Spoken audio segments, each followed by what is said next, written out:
Hey everyone, welcome back. This is episode 135 of the Toonami Escape podcast. I'm Greg Zeno. Tonight we have B-Dubs, Hello. C. Kohler, Hey guys. and because it's a super special double episode, only Scion can help us make sense of it all. I haven't done a podcast in 3 months. Oh, Hello. goody. This is not going to turn out well for us. Yeah. There's so many things to talk about. Oh, so many glorious things of good things happening. Like, There's also bad things. Very, very, very bad things.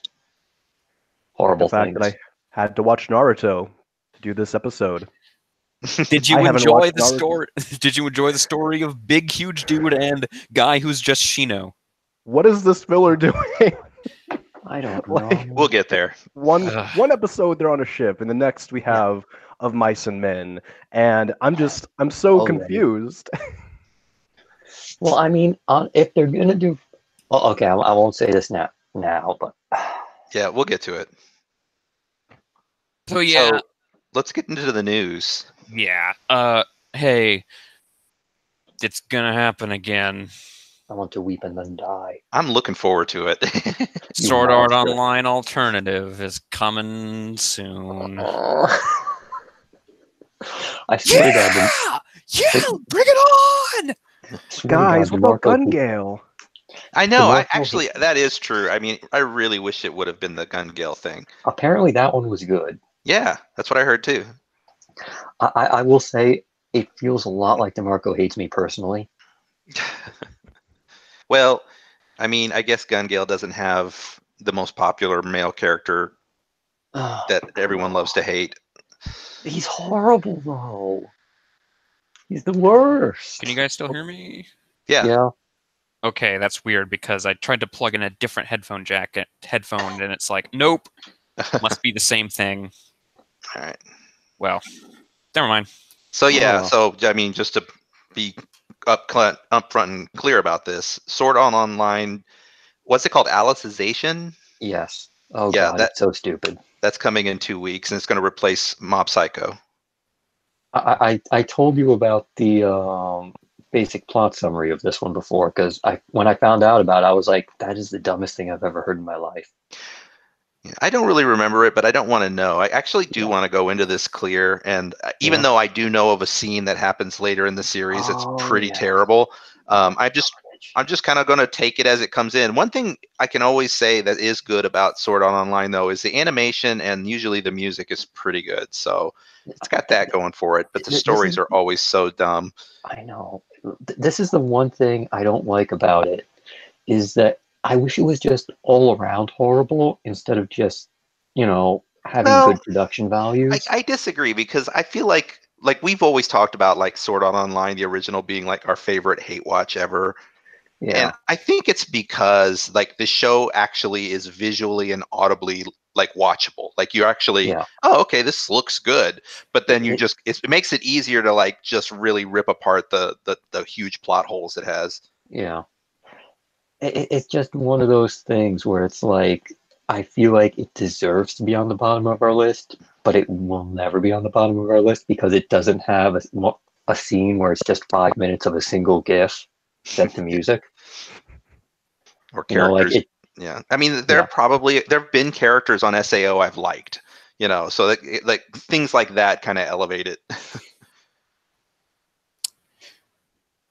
Yeah, well, this season is going to be interesting because it's going to bring with us a certain legendary scene. See, I haven't.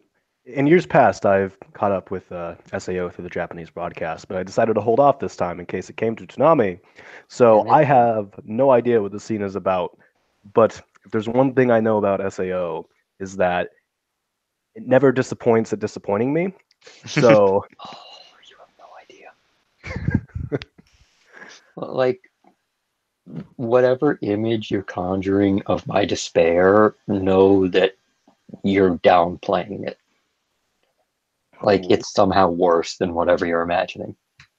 ooh, wow, that's some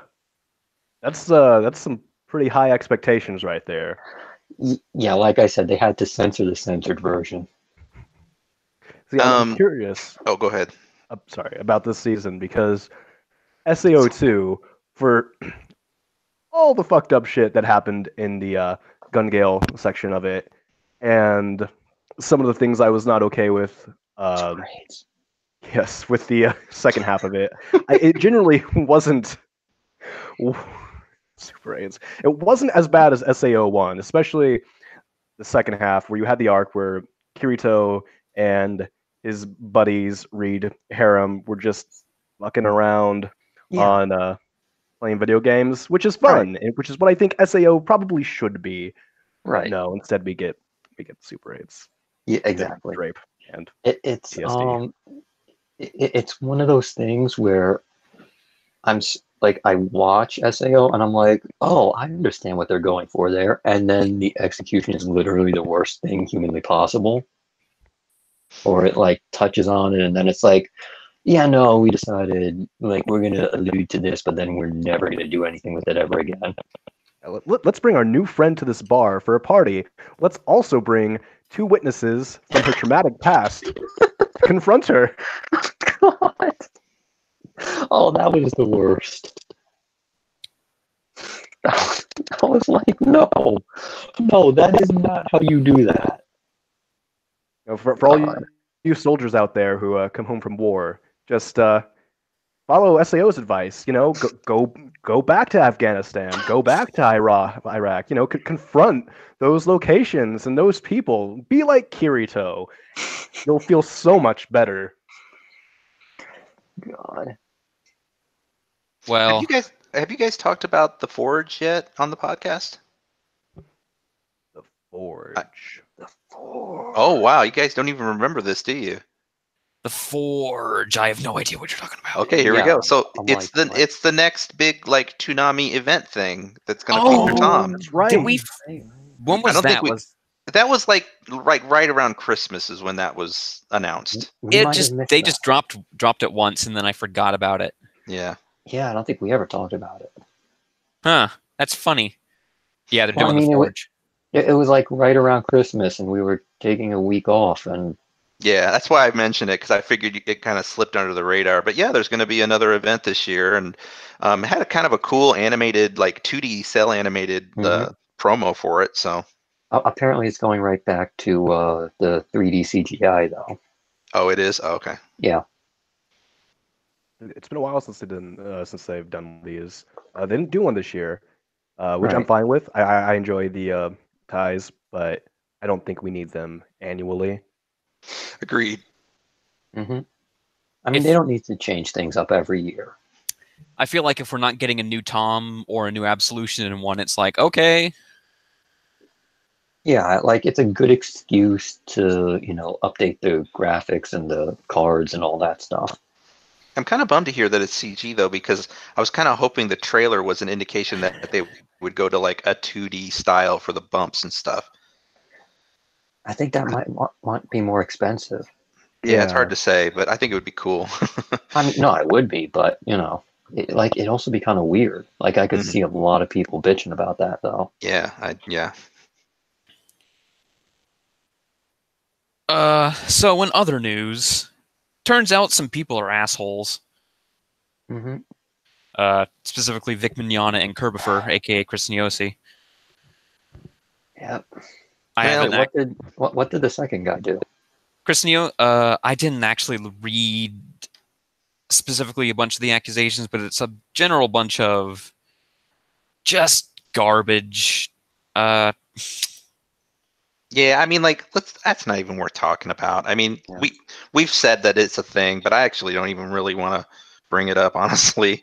Yeah. It's a thing to know about. There's a couple of voice actors out there who have appeared on some Toonami shows that have allegations against them. So yeah, that's a thing. And they're fairly credible looking at this point. So yeah, unfortunate. Yeah. It's not. I mean, on the bright side, it looks like most of the people in the industry are, legitimately good people. Yes, fortunately. Hey, Sion, I have a question for you in the chat really quick. Sorry. Anyway, that's all there is for the news. So let's talk about the block. Yay! Dragon Ball Super, episode 94, The Emperor of Evil is back, a welcoming party of mysterious assassins, and also, episode 95, The Most Evil, the Worst. Frieza goes on a rampage. In these episodes, some good Frieza. I love evil Frieza. Yeah, I was gonna say like good evil Frieza. Oh yeah, well, Frieza would make a horrible good guy, but because he's just such a glorious asshole, you know. That's what I've really been enjoying about these past episodes of Super. Like, Super in general, I feel like has sanitized the franchise a little, even just with its aesthetic and also its presentation.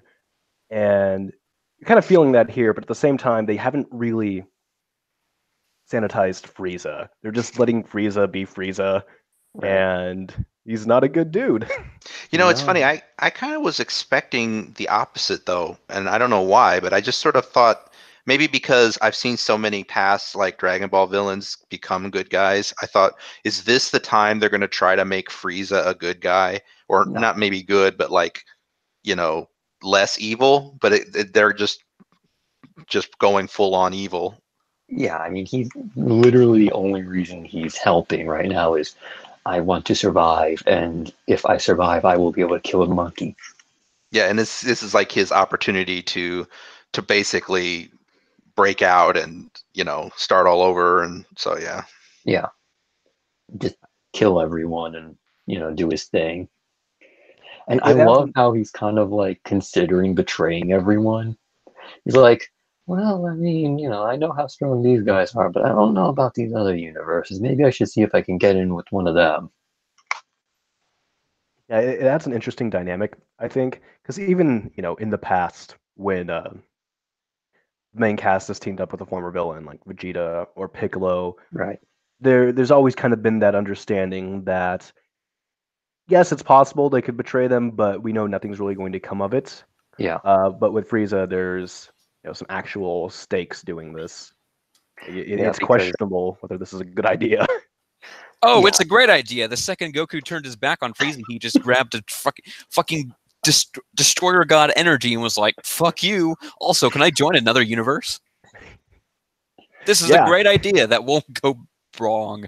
This isn't going to backfire.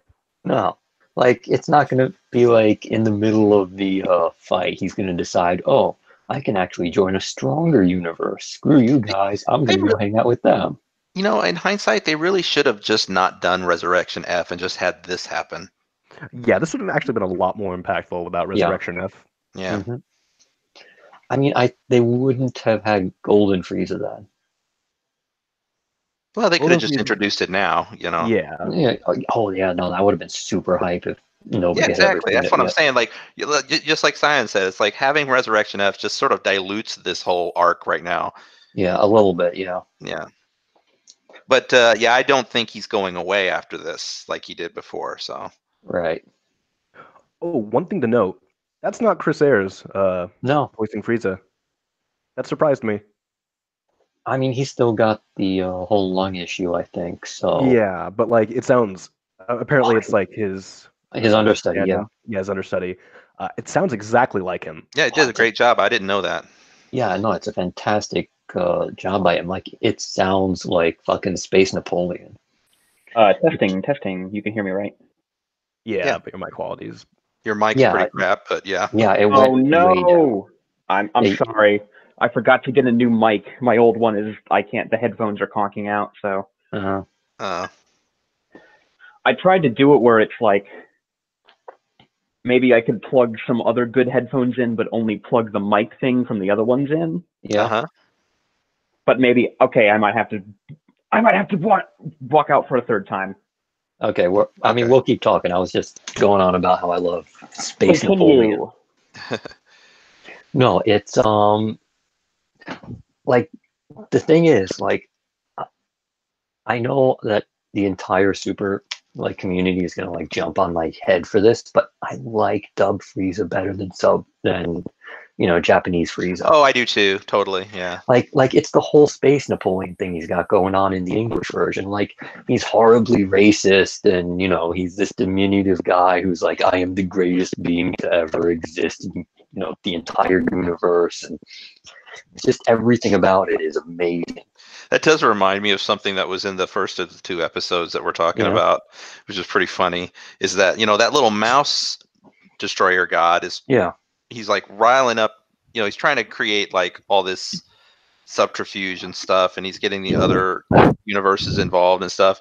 And there was like a scene where some of those like other universes were watching Frieza like clips on GodTube. They're like, shit, maybe we should have gotten this guy on our team. Yeah. Why didn't we see the GodTube influencers during the Frieza fights? Well, I mean, it's not their show, They're busy watching the Frieza fights.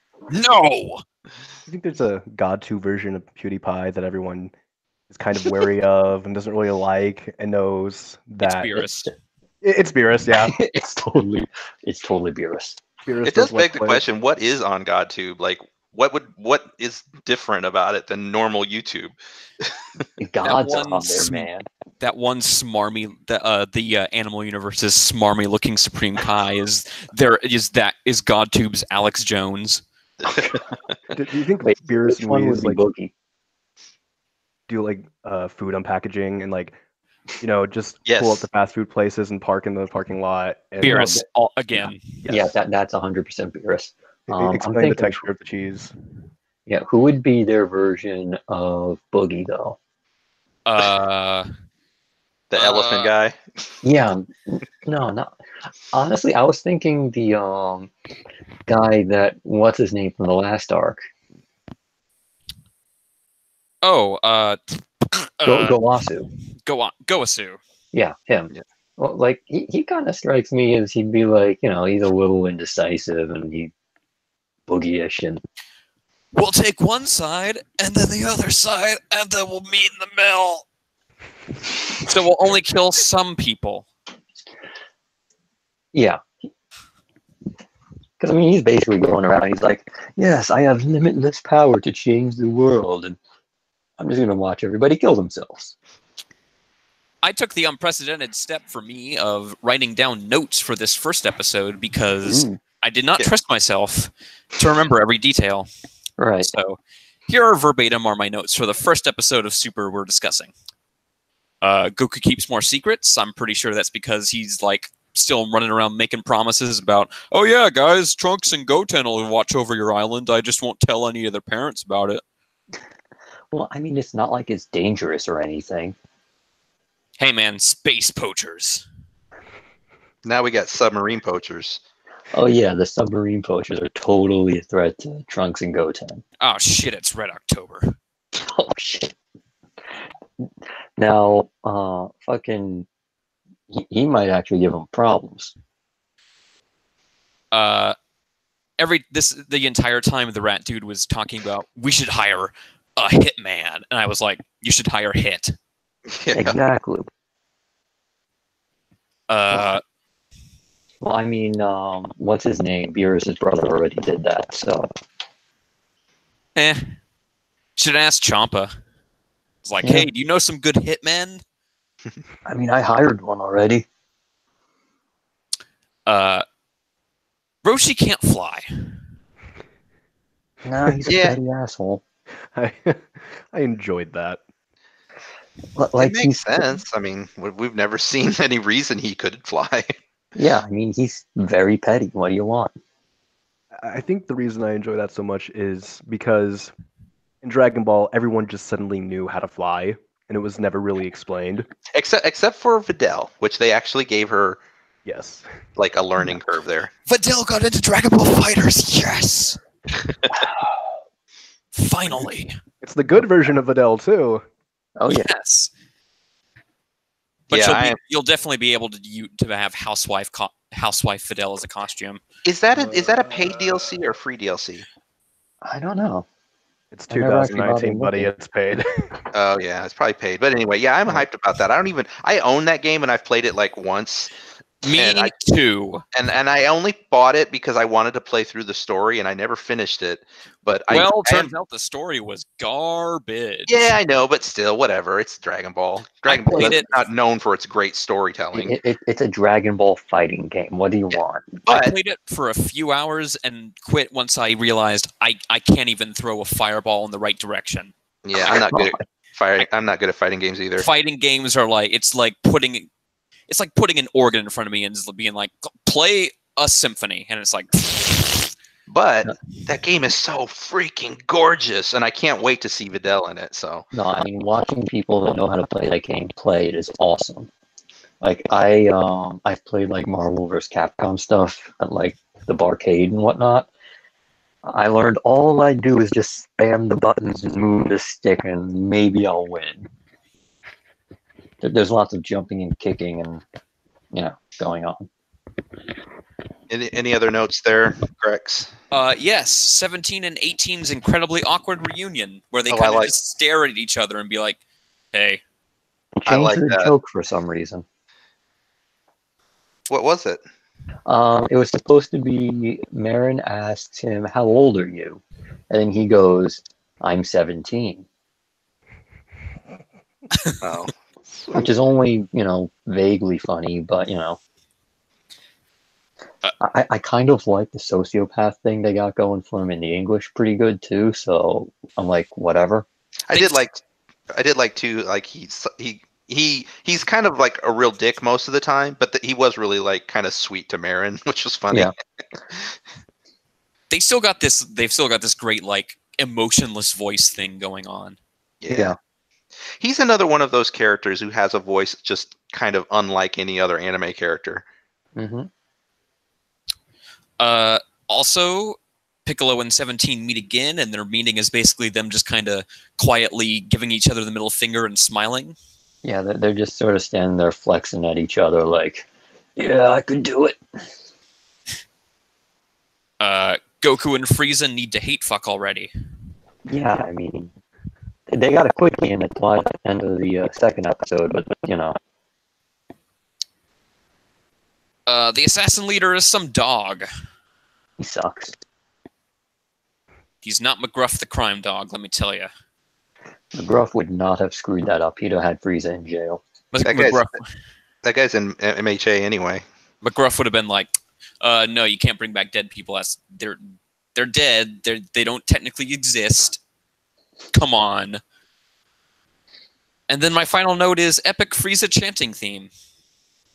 Yeah, that led into the next episode with the fight with Frieza basically blowing people away. He's pretty evil. And the only other note I had about the second episode is that that stupid stadium is finally done. Yep. It's a dreidel. I will say I love Frieza's transformation sequence. It is just classy and it's crazy fucking awesome. Oh, and that's Chanting another and thing. That's another thing too. The animation has been really good these last couple episodes. Yeah. I mean, they're going to reuse a lot of it during the actual tournament part. But yeah, there's a lot of really good animation in this arc. Super's overall production seems like it's a lot better now than it was the first two arcs with the Battle of God and Resurrection F retelling. Yeah. I mentioned how Super seems really sanitized, especially compared to like previous entries in the franchise, and that's partially just because of modern, animation, how they do it now. But I think there's just something about like the texture now of it. I don't know what they're doing differently, or if someone else is like directing these episodes, but they Like, what is it, Cheetah these days? What does that mean? No, I mean the guy. I remember there's this specific part of the arc has a specific writer and a director behind it.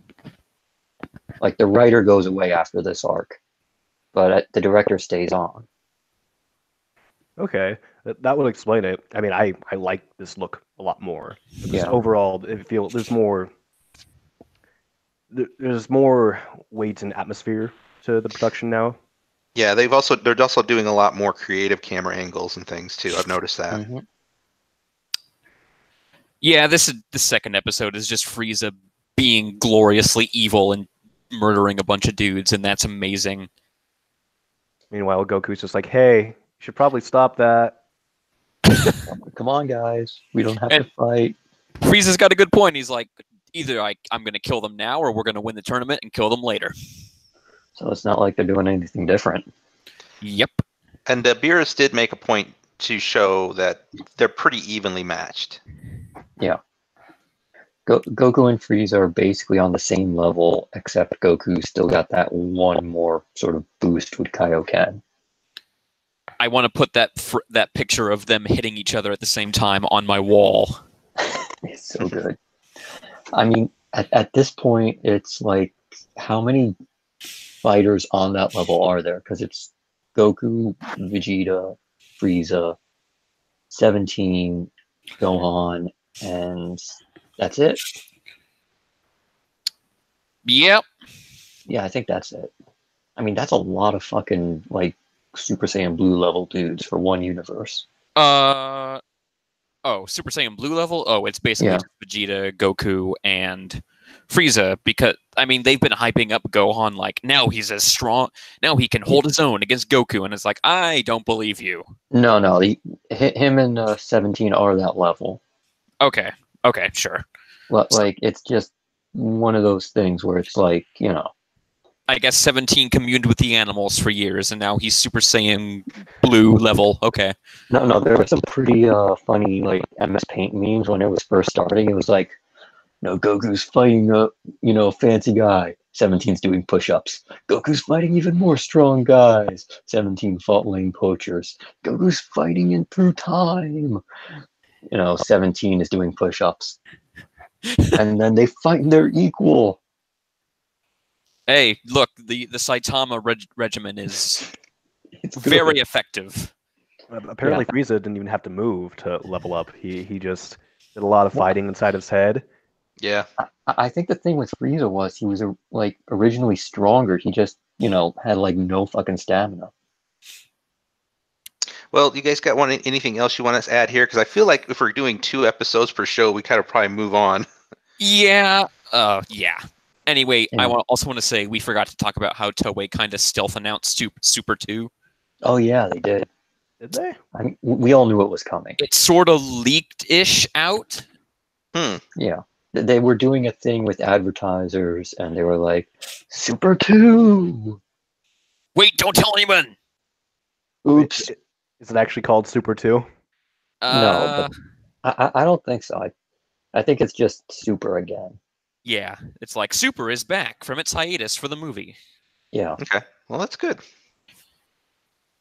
And this time, we're starting it off by adapting the Broly movie into an arc. No! I bet you they are. I bet, you yeah. Broly's Yeah, probably it's going to be really logical. important to this No, next... I think they're going to wind up doing the same thing that the manga's doing and just going straight into the next arc. I hope this leads to Toonami having kind of no choice but to air the Broly movie. That's probably the only way I'm actually going to get to watch it.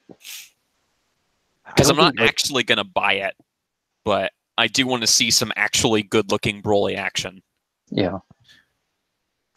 See, I'm not sure, like, even if it was story relevant, if they would actually air it, unless they struck a deal with Funimation.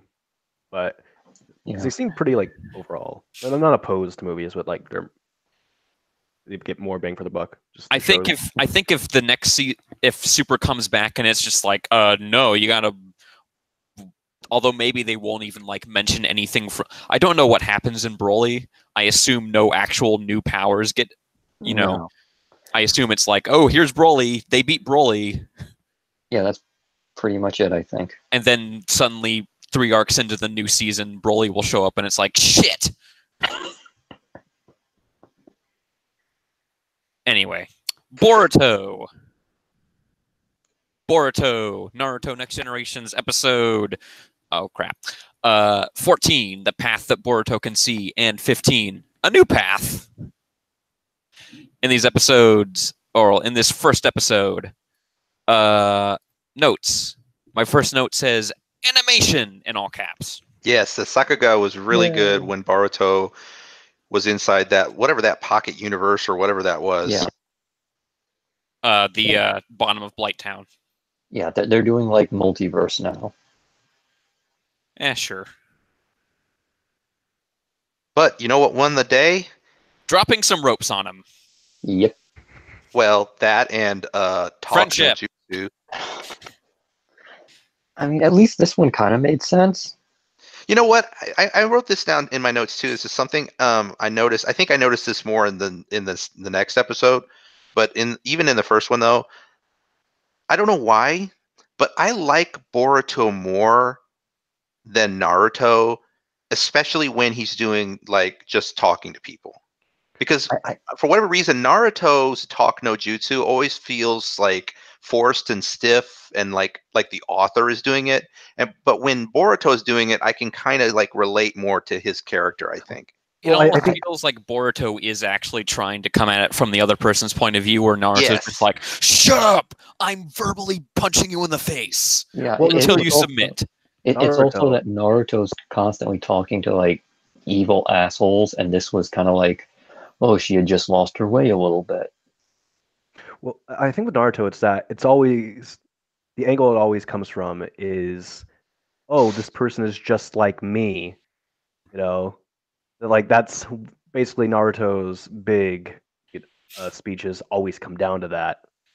Like, trust me, I'm just like you, yada yada yada. While Boruto is actually, I don't know, empathizing with this girl, and I think the scenario is just overall kind of better here too. It's like he's kind of right. This isn't really her battle. Yeah.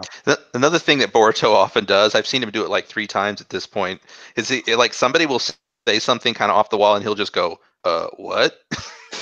And it's like the little things like that. I'm like, okay, I like that. That's cool. As opposed to just repeating the last line verbatim with a question mark at the end. Or just being so stupid like Naruto, who just, for whatever reason, just it doesn't even compute with him. Yeah. I also have the note here, how did he not see the darkness rope coming out of class rep? Because especially that one time, she was controlling that one stalker dude, and they were all right next to each other. Yeah, maybe he just doesn't know how to use it right yet. I also have the note, in quotes, Boruto, I'm literally a terrorist.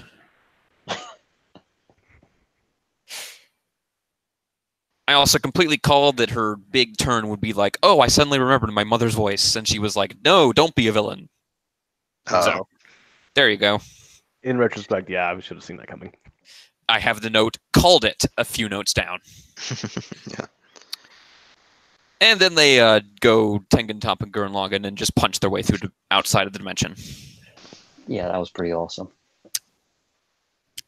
This episode did have a custom ending too. Did it? Yeah. It had a custom. Like it's the same song that is the current ending, but it had like animation and scenes from this arc in it. Mm-hmm. Oh, I don't know if I saw that on the on-demand version I watched. Oh, okay. They aired it. Anyway, Sumire gets out, and then she goes with all the police, and she's like, I'll be back. I just have to pop over to Guantanamo Bay for a bit. And that leads us to the second episode, where they are just back to school as if nothing happened, and it's kind of questionable what they do and don't know about what she did, because like the adults are like, we shouldn't really tell them all the details. And then I think one kid said, I mean, she basically attacked the village, right? And it's like, I thought you guys didn't what? Do they or don't they know? I can't figure it out. I think that I think some of them don't know and they're trying to hide it. It's weird because one of them like said it out loud, and I was like, "Wait, what?" Yeah, it was a little confusing to me too. But I get the impression that most of the class doesn't know what she did. Just that she's in trouble. Mm-hmm. But I'm not sure. She TP'd Naruto's house. God damn it! You shouldn't have done it. At least she has a name now. I got so tired of them saying class rep. They said it like 1,000 times. I know.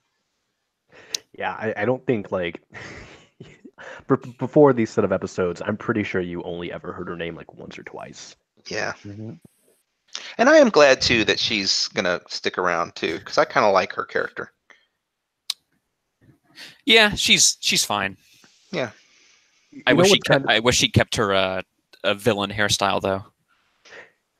That's a better design, honestly. Hmm. I know what's really weird about Boruto, and I keep noticing this, but they're spotlighting a lot of the characters that kind of got shafted in OG Naruto, got Tashino episodes, and then Sai is a big part these last several episodes, and there's giving time to show how Sai relates to the fucking class rep, Yeah. which is nice. It's good to see. It's nice seeing characters you enjoy actually have screen time. I It's think nice it's. seeing new characters get screen time. I Yep. don't know if this is the case, but I get this impression that like the people who've been handed Boruto and are creating these stories, they know this world and they know these characters, and they're probably like us, and they're like, hey, I'd like to see some more Sai. I don't know if that's like us. I don't know if anybody in the Toonami era thread has ever said, man, you know what I could really use right now? More Psy. Well, you know what I mean, though. Like just like less less of the main trio and more like of the side characters, basically. Yeah. Yeah, just use the side characters for Oh, once. speaking of main trio, guess who shows up at the end of the second episode? Sosuke! God. And he's just kind of chill, honestly. Like, they have laptops and stuff, but God forbid Sasuke has a cell phone. Naruto, you need to come out 500 miles to meet me on, I think, what is the giant tree from the ending of Naruto. It is. And he doesn't, and he has no idea where he is. It's like, that clone is useless. Also, space! Oh yeah. Yep. Now we're talking about The space moon. curvature. Yep. So, And- Sasuke is bringing him up, like, so when Kaguya happened, it's like, I'm not even going to bring this up. Because, man, the ending of Naruto. If you want to talk about giant space flee from nowhere endings, that is one of them. Now you got me kind of interested. I don't want to know right now, but I'm kind of curious now. They actually go to space. That's crazy. Nah, they don't go to space, but They they go to space in like a movie that's set between the two shows, I think. It's the movie where Naruto and Hinata get together is like set partially on the moon. Yeah, I think we talked about this one time. I believe Yeah. it was in our episode Ninja Space Program, probably. Yes, yes, I think it's it. They had to get to space somehow. Rockets and everything. Kind of reminds me a little bit of like the ending of Soul Eater manga. A little Which- bit, yeah. It was kind of like that too. Apparently, there's Hyuga people living on the moon. Wait, what? Yeah. Okay, that's enough. Don't tell me anymore because I want to learn this in time. I don't know that Bida from my very wrong understanding I currently have. I don't think that's it. Well, no, I mean, like, I saw the movie, and it was like half the Hyuga stayed on Earth, and the other half moved to the moon. Oh, okay. That makes perfect sense. Yeah, I mean, it's logical. Why would you not, move to the moon? The ultimate eugenesis plan is continuing on the moon. Yeah, exactly. Like the He moon. may appear to be a doting grandfather down here, but on the moon, his plan continues.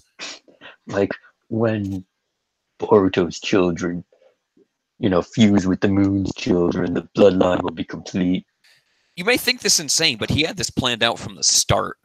Goddamn like, right. I did. Episode 0 of Naruto. It was all leading to this. I'm Also sure in this Oh, sorry. I'm sure Kishimoto started off this small little manga about a ninja boy and his struggles at school, and he had it all mapped out. Go to the moon, and with space ninjas. You He's see, no Oda. if One Piece goes to the moon eventually, I will totally buy it. I will Yeah, totally there's buy that. It precedent was for that. always dude, supposed to Are go you there.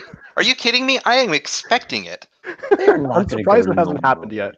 Exactly. I mean, he's been dropping hints literally. Akaino's going to be like, too bad, Luffy. The moon was the third ultimate weapon. It's Pluton. Yeah. Could very well be. Pluton is literally just Pluto. Oh my god. Thanks, Fujitora, for bringing Pluto all the way here. That's Do that you guys awakening. remember? Do you guys remember that there was a chapter in One Piece where Capone's ship gets sucked up by something that's like a UFO, Yeah, that's never brought up again. and it's never brought up again. That like they've been major players in the arc recently, in the manga recently, and it's like, do we ever hear about this part where they got sucked up into a giant alien moon? Nope. Nope. And New it's just World, like some shit. that is definitely some Oda dropping some foreshadowing. Oh, Anyway, we're talking about One Piece. While we're talking about a completely different show, which means it's almost time to move on. I will complete this episode by saying most of it is actually them just kind of doing an exercise. It's capture the flag. And Shino's like, don't destroy the building, guys. Okay. Great. Now that I've said it, they definitely won't do it. I'll just leave. Oh, no. What? You guys destroyed the building? Oh. oh well. Hey, Anyway. one quick last question. Why does Shino wear that weird visor? I don't know. Because he's fucking Terminator or something. I don't know. Why was there this one girl who has like a floating puppet and she looks like she's from like an Exorcist Academy? She's my new favorite character. Anyway, Boruto. My Hero Academia. My Hero Academia episode 33, Listen Up, A Tale from the Past, and 34, Gear Up for Final Exams. My first note on this My Hero Academia episode is nag, nag, nag, nag, nag for some reason. I forget what it was about. If you don't know what your notes are, it's probably not even worth bringing them up. All right. The first note I do know what it's about is bomb hair. Oh, yeah, that was great. Mm-hmm. Yes, that was great. I did love that shot of the two guys laughing. I also have, in all caps, Kaminari is definitely a spy. Because he's the one who makes the incredibly untasteful comment, like, man, Stain was kind of cool, right? Dude whose brother he almost killed? Oh, God. I mean, he literally almost killed 3 people in your class, and you're like, that murderer who almost killed you 3 was kind of cool. Nah, I don't know. I didn't really read it that way, but I think he was just saying dumbass, what everyone else was saying online, and he just realized, whoops, I opened my big mouth. Said that here. Yeah. I think it's just kind of reinforcing this whole theme we're seeing right now in My Hero Academia about people starting to think villains are kind of cool. I don't know why. But yeah.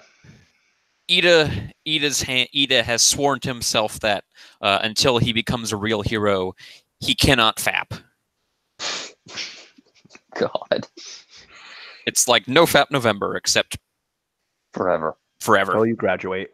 Till you stop sucking. So they're all immediately thrown into a new exercise where they have to rescue All Might, and it's held at Trip, Fall, and Die Land. Yep. Oh, wait, before you go on, though, at the end of the first episode was a huge information dump about All for One. I'm not quite there yet. Oh, no. Oh, okay. We haven't gotten there yet. Exercise first. Oh, I guess I don't remember this exercise thing. I thought you were talking about the whole, like, teacher's exam in the next episode. It's the scene where they have to jump across the industrial park trying to rescue All Might first, and Deku's just shocking everyone with being like, hey, check this out. I basically have a completely new power now. Mm-hmm. And then he trips and falls and dies. Oh, that's right. There was like a race or something, right? Yeah. Yeah, okay, yeah. Bakugo's like, he's stealing my moves! Oh, yeah. But yeah, before we can get to the info dump, more Rat Baby. So much Rat Baby. Like, I'm sad that earphone did like actually pierce his ear, his eye. I hate him. Now I'm forgetting if he was actually top 3 for worst character. Did we end up not doing that? Wasn't it like? Remember? It was. I know it was Ghosh, Roshi, and someone else. No, I don't think it was him. I don't think he made it. I always just dismiss Mineta. You know what? I think unfortunately, I have like a bias. I'm not advocating Mineta's behavior. I'm not endorsing it or No, anything like that. But yeah. I grew up in the '80s, and I remember shit like that all the fucking time, like Porky's and other shit like that was normal back then. I know that's not Yeah. cool, but I'm just like I remember that stuff, and this character just reminds me of that. It's just like, oh, he's just a horny school kid, you know. How many movies did I see in the '80s where that was a thing? Yeah. It was like all the time. And it's just like, yeah, maybe in 2019 that's just not really cool anymore, but I guess it just doesn't rub me as wrong as it should. Maneda is a shit character, but I think he gets a lot of flack because he's really the only character in the show that does this.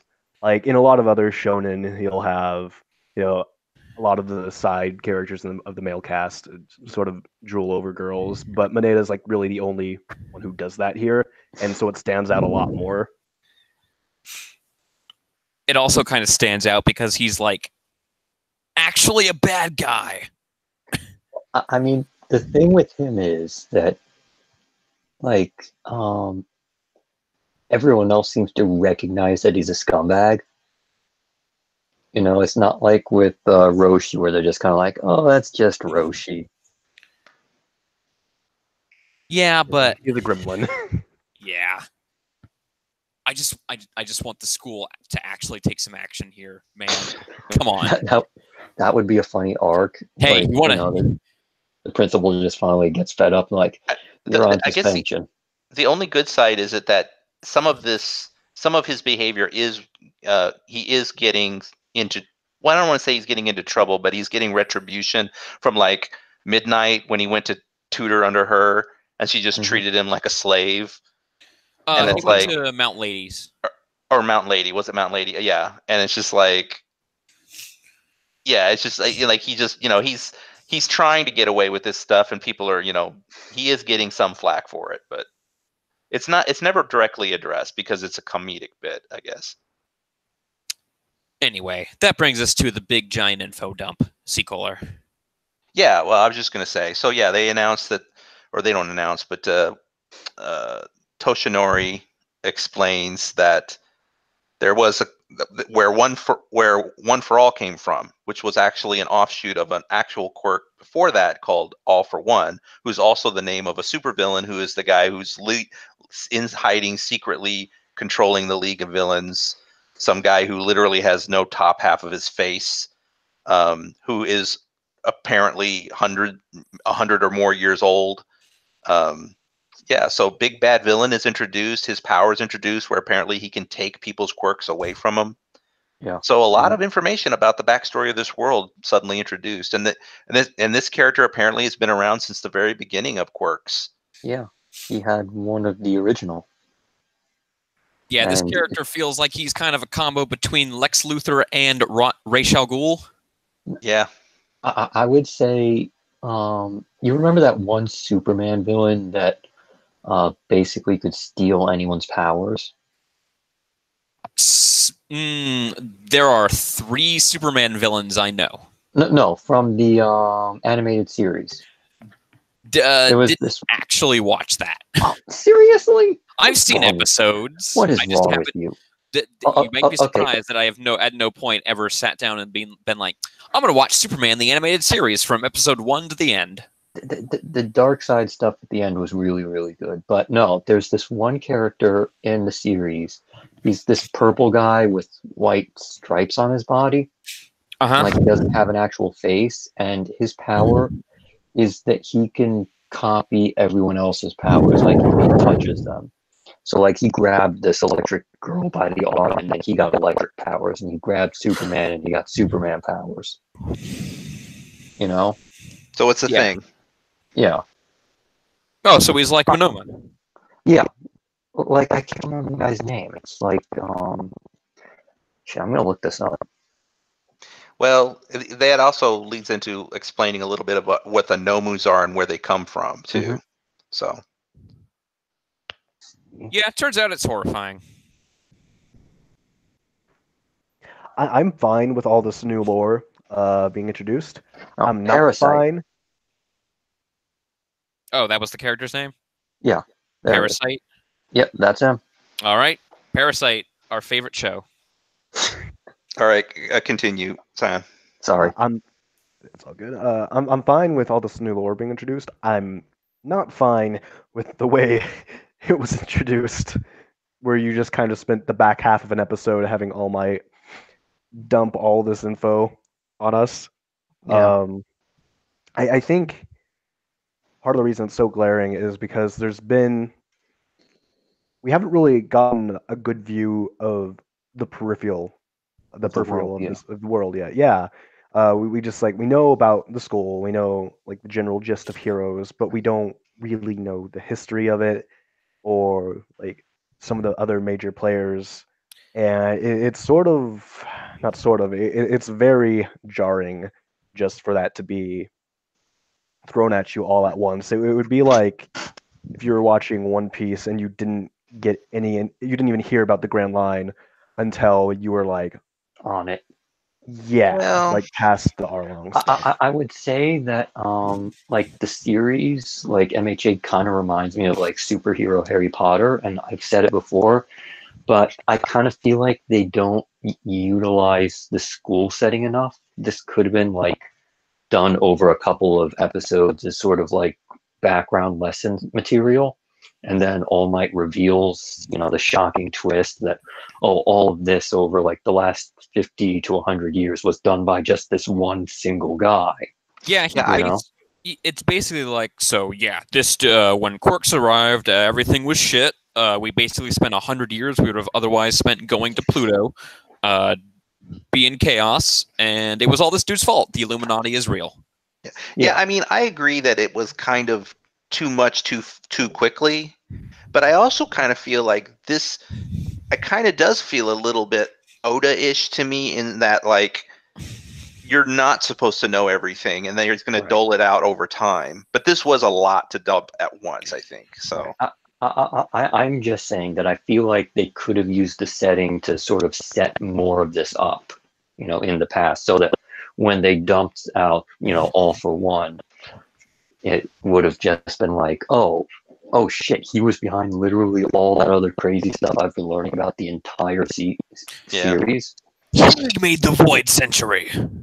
Yeah, I mean, it would have just been like this crazy, huge, like, holy crap, that was all one guy moment, but it didn't get set up that way, so it's kind of just, it feels a bit much.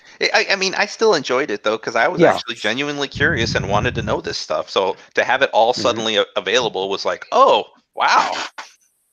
Yeah, I mean, it's about time we got around to it. Because, like, we know almost nothing about sort of the world outside of, the hero school. Well, it feels like we're led to believe it is now basically just kind of near future Japan. Nothing unique or terrifying. Except everybody has superpowers. Yep. Anyway, so One for All was basically created because he gave his brother, who he thought was quirkless, his quirk, and it combined with a quirk that his brother actually had that kind of didn't actually do anything. No, it was he got his hands on this quirk that was a like a stockpile ability, and then he's like, I will give this to my weakling younger brother. And then it fused with his quirk that was, I can give my quirk to other people. So it's kind of a neat quirk though when you think about it, because I mean it's a terrible quirk, but it's neat in that like he had a quirk, but his only ability was to give that quirk that does nothing to someone else. Right. And it's like, but once it fused with the stockpiling, it became One for All. Right. It became like, holy crap, this is awesome. Yeah. And every new person that gets it is going to be even more awesome than the last person. And this is apparently leading up to Deku being possibly the one who could eventually take down All for One because of all this stockpiling that's been going on. Right. Yeah, it's just like, oh, you have a plus 20 at buff to attack. Okay, you're good. You just walk up to him and flick him in the face, and it's like, oh no, now I have no face instead of half a face. Well, I mean, All Might basically killed the guy already. Yep, but still here. Yeah, I mean, he's not entirely dead yet, just mostly. All Might, I think this would have been a good thing to tell the kid before you gave him the powers. So Yeah, he wouldn't probably have should the have pressure of knowing that the fate of humanity is basically on his shoulders. yeah, To fight what it is does essentially an age-old evil. Yeah. Yeah, it does feel like something he should have mentioned. Hey, Grex. Yeah. I think you're breathing into your microphone. Better? Yeah, maybe. Yeah, I just keep hearing it. It's a bit awkward. My setup's a bit awkward right now. That sounds like it. So anyway, so that was kind of the end of that episode, and now we're into the second episode, which strangely starts with Mount Lady and Midnight on some kind of talk show talking about female superheroism. This and was their totally costumes. necessary. I mean, it's kind of an interesting meta commentary on the outfits that female characters and heroes and stuff wear in general, but is completely ruined by the fact that it's just, The something show from plays the it net. straight completely. Yeah, like it could have been this fourth wall breaking thing that, we could have been talking about for like 20, 30 minutes. Instead, it's just Minetta's fat material for like after the scene cuts. Well, I mean, like, it does make sense that every superhero, particularly the female heroes, would wear, alluring clothing if the whole point of being a popular superhero is that you're popular. Yeah. Hey, they could also wear cool clothing. And some do. It's just that, like, Midnight and Mount Lady choose to go down this, titillating path, I guess. Well, one of them needs to, her power is like smelling, so Yeah. it's like It body does- odor based. It does so beg the question, what the heck is Mount Lady wearing that when she uses her quirk stays? It's the don't same know. thing Elastigirl has. I guess. God. I also mentioned that really quick at the end of the first episode, All Might just kind of looks out the window and sadly is like, I wish I could have told him that I'm going to die. Yes. That's a heavy bomb to drop on the audience. Yeah, it's kind of like, well, that's not good. Yeah, he's gonna die before the big super ultimate final confrontation. So anyway, back to the second episode. So And after the little talk show segment, we get some nice lighthearted class stuff. Everybody's sort of like worried about the upcoming exam. There's a written exam and an actual like practical exam.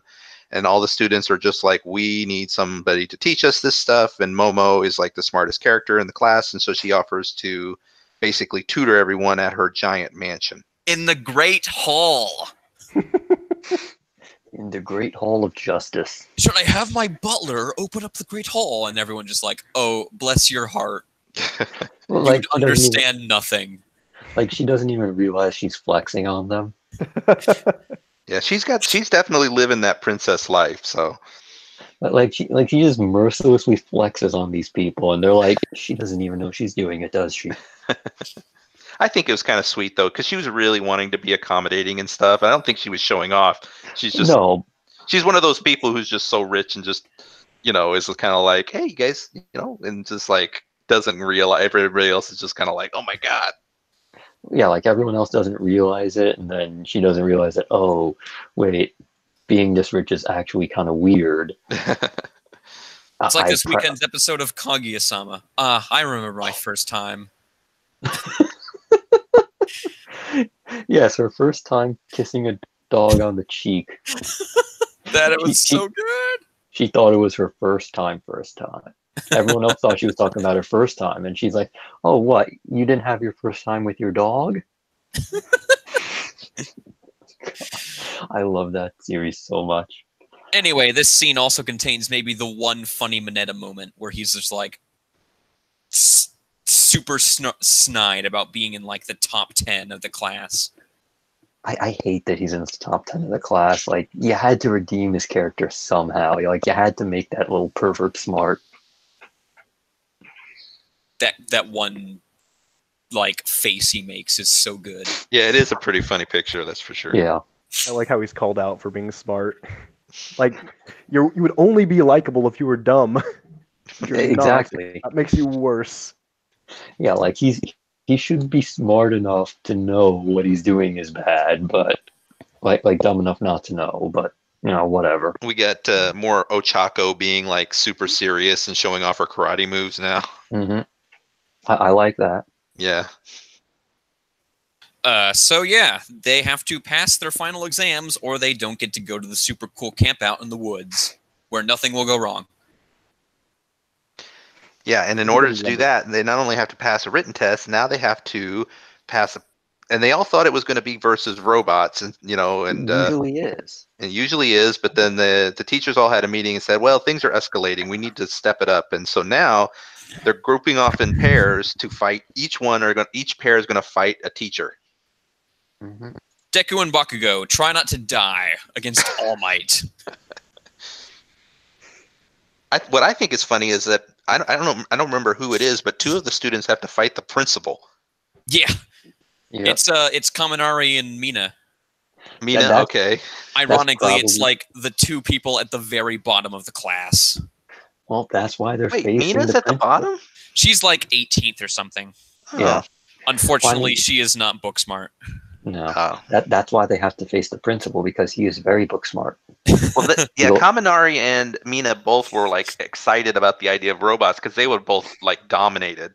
Oh yeah, they'd wreck robots. They're like, I'd electrocute them. I would melt them. Yeah, but now they got to fight a rat, dog, whatever animal. Dog, rat, bear.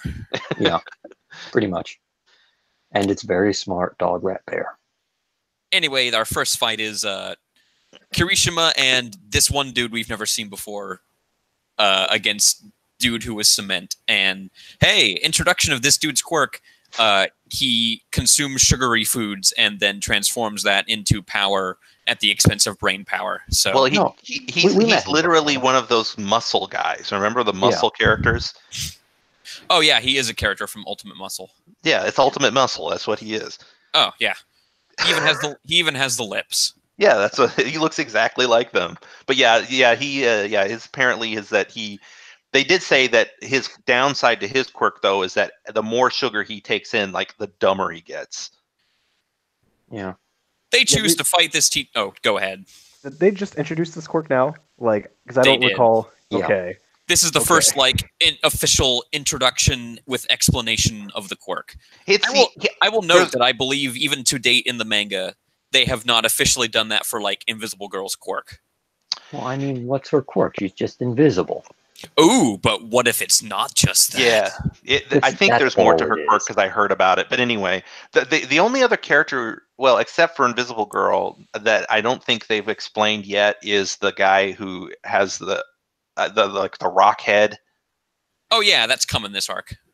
Yeah, so that he's like the only other I think classmate that they haven't explained the power for. I mean, Invisible Girl is just invisible. I don't know what else there is to say there, but Anyway, Sugarman and Kirishima decide that they are just going to punch straight forward at this guy, and needless to say, they lose. Yeah. I mean, they're up against a guy that can make infinite walls and doesn't get tired. Like, what did they think was going to happen? Like, I guess the strategy here was for like Sugarman to just kind of keep going, and Kirishima tries to sneak up from the side. No, they just both went straight. They also are at a significant disadvantage by being the first team Hmm. because they changed it a bit in the anime so that these all happen one after the other instead of all at the same time. Yeah. So, like, Deku can sit there watching the fight and be like, oh, well, I guess that is going to be how it's going to go. And they're just like, what? Oh, is that framing device not in the manga? No. Okay. Huh. It, like, switches between the fights. They're all happening at the same time. Ah. Anyway, so next up is me Did you do and well? Frogger. We'll see. Fight just started, man. Anyway, guess we should talk about Mob Psycho. Mob Psycho 100, Episode 10, The Heinous Aura, Mastermind, and episode 11, Master Leader. Mhm. In this episode, Reagan pulls off the best con ever. He is a god.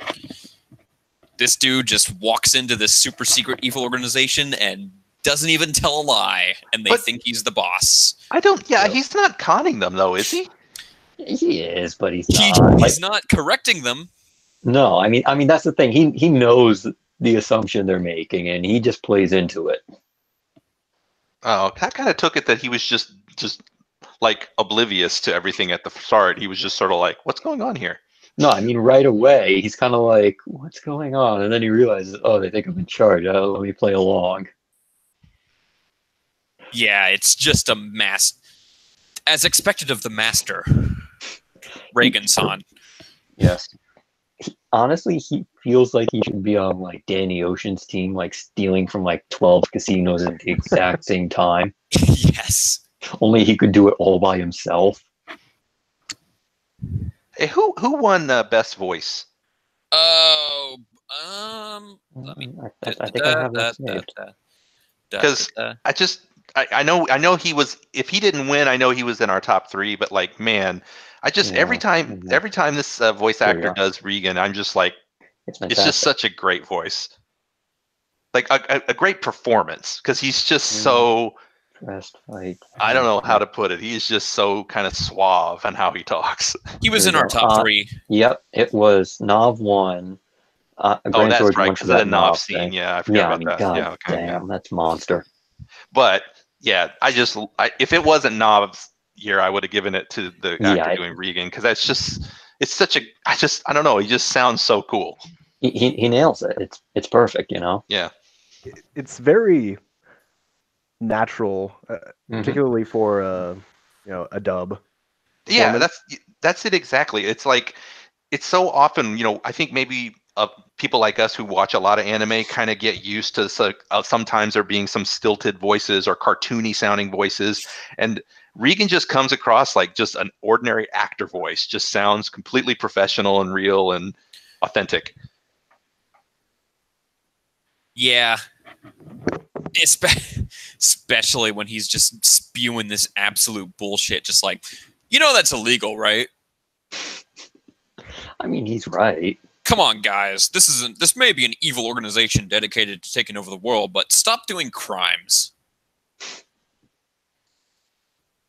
Meanwhile, all the actual psychics are running around like wrecking other dudes. Teru fights this fire dude, and fire looks good. It does. It's a really good looking episode. And then he gets fucked up with a neck chop from clone dude. Dimple looks cool for a second fighting these mooks. Yep. And then he fights a guy with a pot of monsters, and nope. And then turned out Ritsu got beaten up by that kid from the previous episode.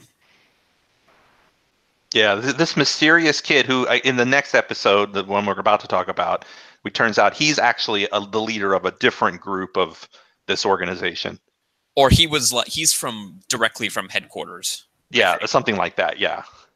Oh, here's something I noticed too, and I don't know why it took me so long to figure this out, but all of the head people of this organization all have a scar. Yep. Yeah. This kid does not. Scars. Nope.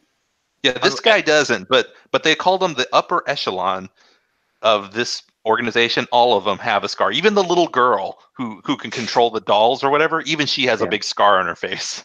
Oh yeah, Mob beats up some girls. He does.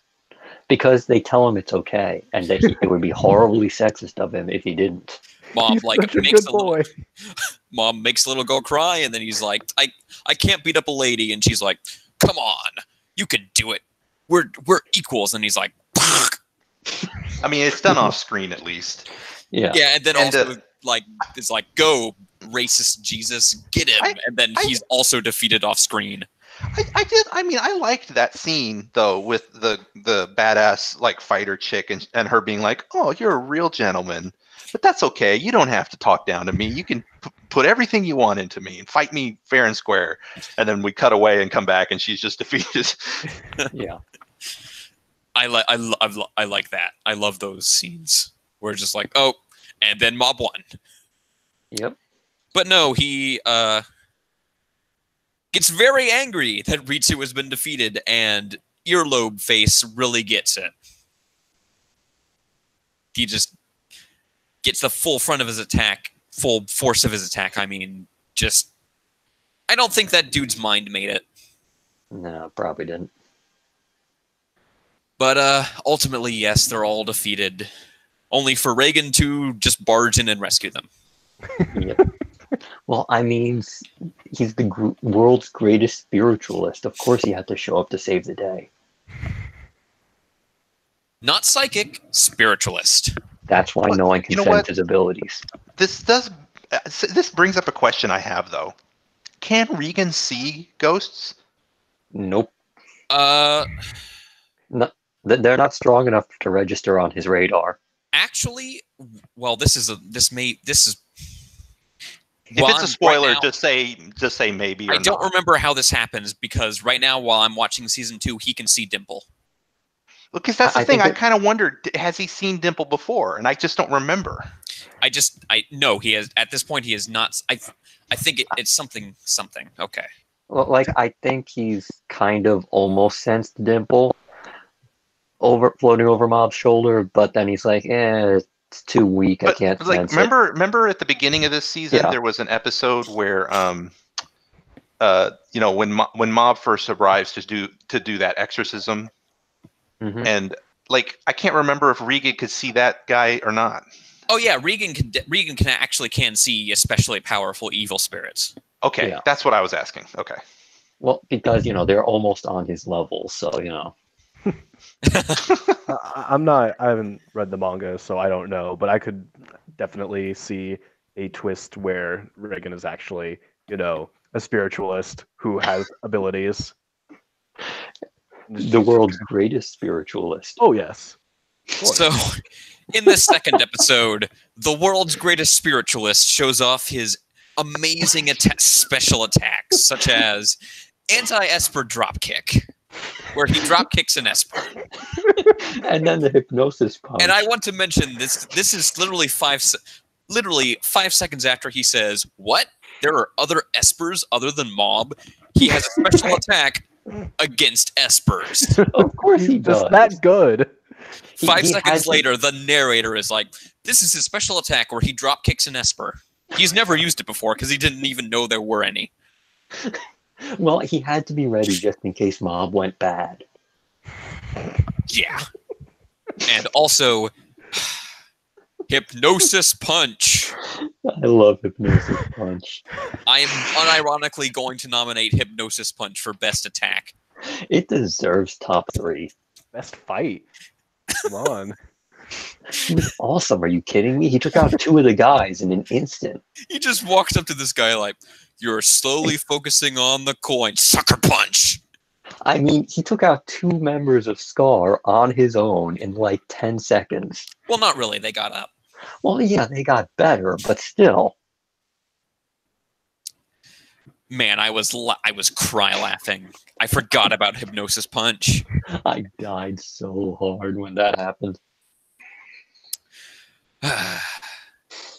And so ultimately, though, they do end up having this big, giant, extremely good-looking psychic fight against all these claw dudes. Mm-hmm. But Reagan's really just trying to keep Mob from actually killing someone, because that would be a very bad scene. That kid is so precious and pure, but that could easily go very south if he's just like, "Oh, okay, I can just kill all these dudes." Yeah. Because trust me, you don't want that. I'm glad that Reagan is a positive influence in Mob's life. It's He's a like good- almost without even meaning to, he's giving him Yeah. the exact right advice at all times. Mm-hmm. I mean, he gives sage wisdom to that boy. I don't even think it's deceptive. I think No, the impression I've gotten of Regan so far is that he generally wants to be a good influence. Yeah, like he knows that, hey, there's this kid, I can help him out a bit, and sure, I'll get something out of it, but I'm gonna be a good role model for him. I might like skimp on his pay though. Oh, absolutely. Like he's getting it's an internship. Mom's lucky to get paid at all.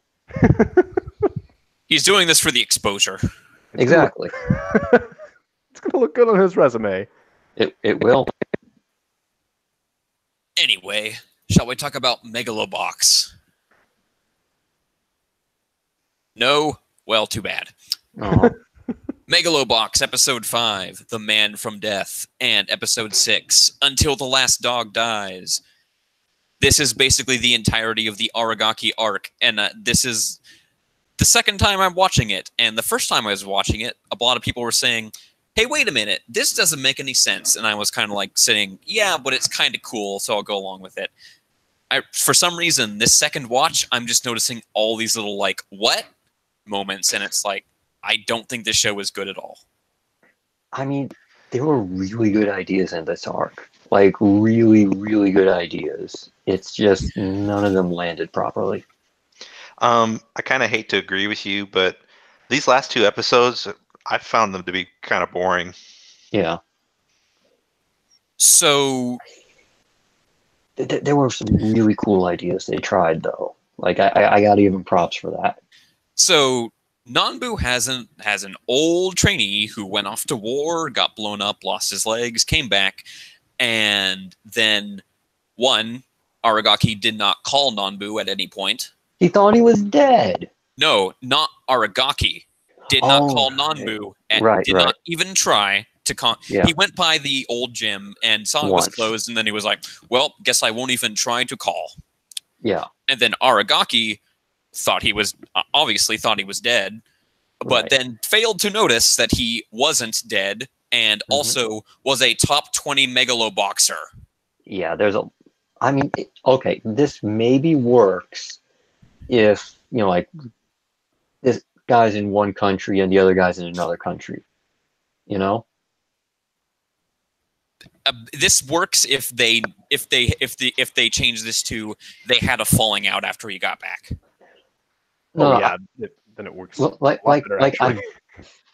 would work great. But I really think that, like, if they had just been in different countries at the time, it would have been fine. You could have justified it. I think he's like, oh, he was sorta, but I think I can easily fix this whole plot line. Here's the thing: he comes back, and Nanbu is fallen into debt, and now he's being a dirtbag, throwing fights in the underground, and Aragaki's like, screw this. And then Joe comes up and he's like, I'm going to punish you for being a dirtbag. There, I fixed this plot. Well, I think the big problem with the show in general is that it has so few episodes to work with, and usually with these type of shows or manga, fighting, boxing, stories, you build up the opponent for a while. Like the original Ashita no did this, Hajime no Ippo did this. You build up a dynamic between, like, your protagonist and who they're going to fight, and you have to have the confrontation at the weigh-in. Yeah. Like, I love how Ippo builds from, okay, you're training after the fight, and then Ippo finds out who his next fight is, and then the story starts building, and then that big moment at the end of the story is when they finally get into the ring and go at it. Yeah, and you can actually even condense that.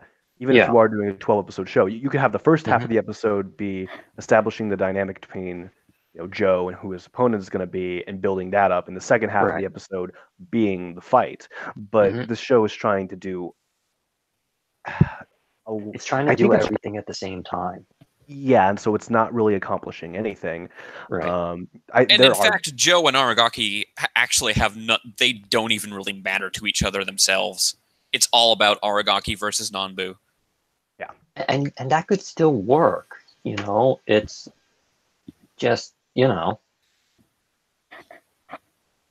doesn't, because the whole events as they're laid out make no sense. Well, yeah, I mean, that's the problem. Like, Is it- man, he was number 17 in the world, and you suddenly meet him, and it's like, what? You're alive? It doesn't even take a lot to fix this. Like, I you could know. even be like, you know, Make him Numbu number just he didn't want to confront him. right, or make it like he's number 17 in America, and this is taking place and the series is taking place in Japan. Boom! All of a sudden, like, how's he supposed to know who number 17 in America is? Yeah. You know, it's just there. You go, problem solved. And so we get to the fight, and it looks roughly one tier above Rock'em Sock'em Robots. Okay, I got to admit, it looks better than the last couple fights. Every But- punch, I imagine them making an sound. Like, it's not Ippo where you feel like everybody's heads are going to explode at every single punch. Yeah. And then most of the fight is like actually told to you by the talking heads outside of the ring. Yeah. I mean, none of the punches have any weight in this show. In like the worst I've seen, I think I mentioned this like the last episode, is that like when Joe does his fancy footwork, it is just so awkwardly animated. Like it doesn't look like the person animating even understands weight or physics at all. He just sort of floats around and his feet move funny. It just looks really bad. Like the show has a really cool aesthetic and I like the character designs, but the animation and the itself, soundtrack, man. soundtrack. The theme for this dude who shows up at the end, so good. Yeah, and it's got all this going for it, but the actual like animation Right. of moving the characters is not that good. Like, I remember reading about the guy that does Ippo. He used to like corner for a boxer to learn about it, and now he owns a fucking gym, and one of the guys in the gym is the Japanese champion. The actual author of Ippo. Yes. Great. That's perfect. Yeah, and so when you watch it, you're kind of like, I think that's why it feels so much better, is because he actually bothered to, I'm gonna go out, I'm gonna do the research. Somehow this guy at his gym is going to be world champion before Ippo is. Yeah. 100%. Ippo is never going to be world champion. I have to break it to you here. That series will never end, actually. And Togashi will die before we ever see Gyro. Oh, don't even joke. I will die. I'm not even joking about that. I literally think he will actually die before Gyro shows up. I mean, we're getting 2 volumes a year now, so, It's going to take like 40. It's not. Yeah, it's going to take 40. Anyway, Joe wins because he's facing a crippled war vet and he literally can't fight anymore. So, yay! Well, like his prosthetic leg was literally bleeding. Was making his actual leg bleed. Like, no shit, Joe won. So, the 3 components of a great boxing match are all here. Great setup, great in-ring action, great conclusion. Right, guys? Mm-hmm. All 3 of them are there. Mm-hmm. Much emotional payoff. This is Ippo vs. Sendo Part 3. The Ippo vs. Sendo Part 3 we never got. And because he forfeited this match because he doesn't have legs, Aragaki is now completely cool with Nambu because he just is. I mean, apparently he was never not cool with him. No, he was definitely not cool with him. Apparently not, though. That's not what I was led to believe. Well, at the end of the episode, it was like, he never actually hated you, He just, wanted to show you he was still here. He could have called. Exactly, that's what I'm saying. Nambu's like, my cell phone number did not change. I still have a telephone. It's there. You didn't need to, like, break your friggin' leg. At no point in this entire few years did Nambu ever actually look at the Megalobox rankings and see, who's this Aragaki guy? God. Wait, why does he have no legs? This picture, he looks a lot like the one dude I knew. Well, I get the impression that the coach guy wasn't into megaloboxing. He was too much into his secret underground boxing thing. I guess, but But still. when Megalo Boxing is made out to be like The every sport. yeah, Yeah. like the national pastime. Yeah, Like That's even true. I know who's gonna be playing the Super Bowl. It's like how is he an effective megaloboxing trainer and has no idea what's going on at the top of megaloboxing? Who knows? yeah. Man, that dude's theme at the end though is so good. The music is wasted on this show. JoJo, for in shows that are less frustrating. JoJo's Bizarre Adventure, Diamond is Unbreakable, Episode 19, Shigechi's Harvest, Part 2, and Episode 20, Yukiko Yamagishi, Dreams of Cinderella. We'll probably have to do these one at a time. So, first off, Shigechi. I want to read one of my notes here because it's just Beta Boys. What does that mean? At one point on the roof, he calls them Beta Boys. Oh. You know, I really like JoJo as a series, and I think I've said several times that JoJo is a series I did not think I would like. And I actually am surprised by how much I enjoy this, all of these seasons. But I gotta say, this arc, I didn't like it. It is a bit weird. It's basically like Josuke and Okuyasu beat up a small child for money. That is the arc. And kind of make it out that he's the villain? Is. Maybe?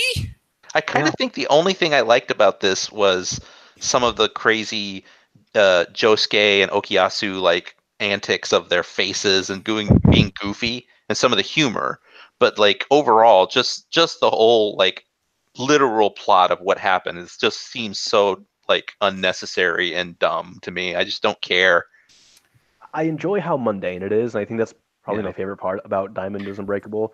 Just like a lot of it is slice of life, and the stakes right now aren't as high as they have been in other parts. And I enjoy getting to watch Josuke show more personality. I enjoy the dynamic between these three characters because they're all acting kind of shitty, but it's really entertaining. I mean, I definitely feel like I am in a minority here. I just don't like this Shigeki character. Like, I just find him kind of annoying. You're not in a minority there.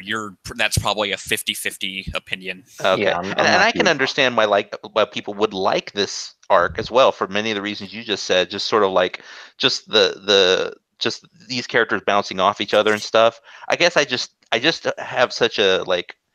I just don't like the Shigeki character so much that I'm just sort of turned off by the whole episode. So anyway, that's just my feeling on it. I know that it's still pretty good. I just not for me. Yeah, I think my favorite part of this episode is all Shigechi's like brilliant stand plays, like lying on his back and letting his stand just kind of tank him away. Yeah. It's like, oh, I'm ripping small parts off your legs. That's horrifying. Injecting them with alcohol. Yep, I totally grabbed this alcohol because I knew this would happen. I can totally do this, guys. Yep. That's how that works.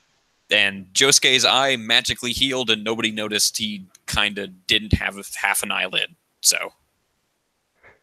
Yeah, let's think if, God, the stakes here aren't very high, but if Shigechi actually, blinded Josuke, he'd be fucked. Yep, that's the end of the show. Yep. Wait, no, couldn't he just go to that restaurant?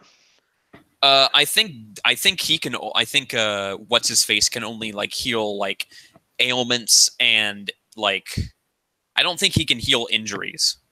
Oh, okay. He can only do like sicknesses and like aches and pains and. Like if it gave him cancer, they'd be able to fix it. I think so. Yeah. Maybe. Okay. Yeah. Maybe he could actually. I wonder if he could actually fix Okuyasu's dad. I don't know.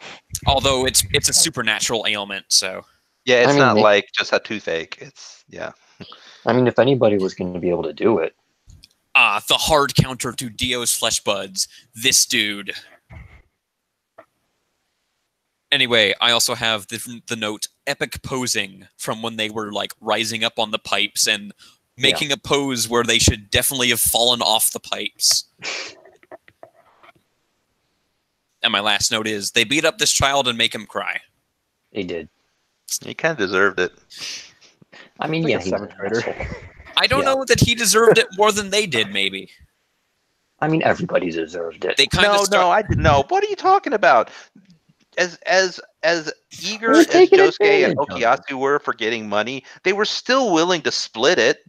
That little fuck was trying to take like 80% of it. Okay. No, the thing is, Josuke probably deserved most, if not all, of the money because he's the only reason they got to keep it in the first place. But the other thing is that, I mean, they were basically, taking advantage of it like a fucking seventh grader, you know?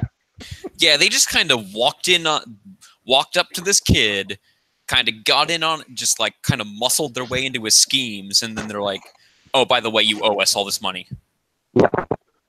I mean, in this episode, though, like, they legitimately did deserve a huge amount of that chunk because without...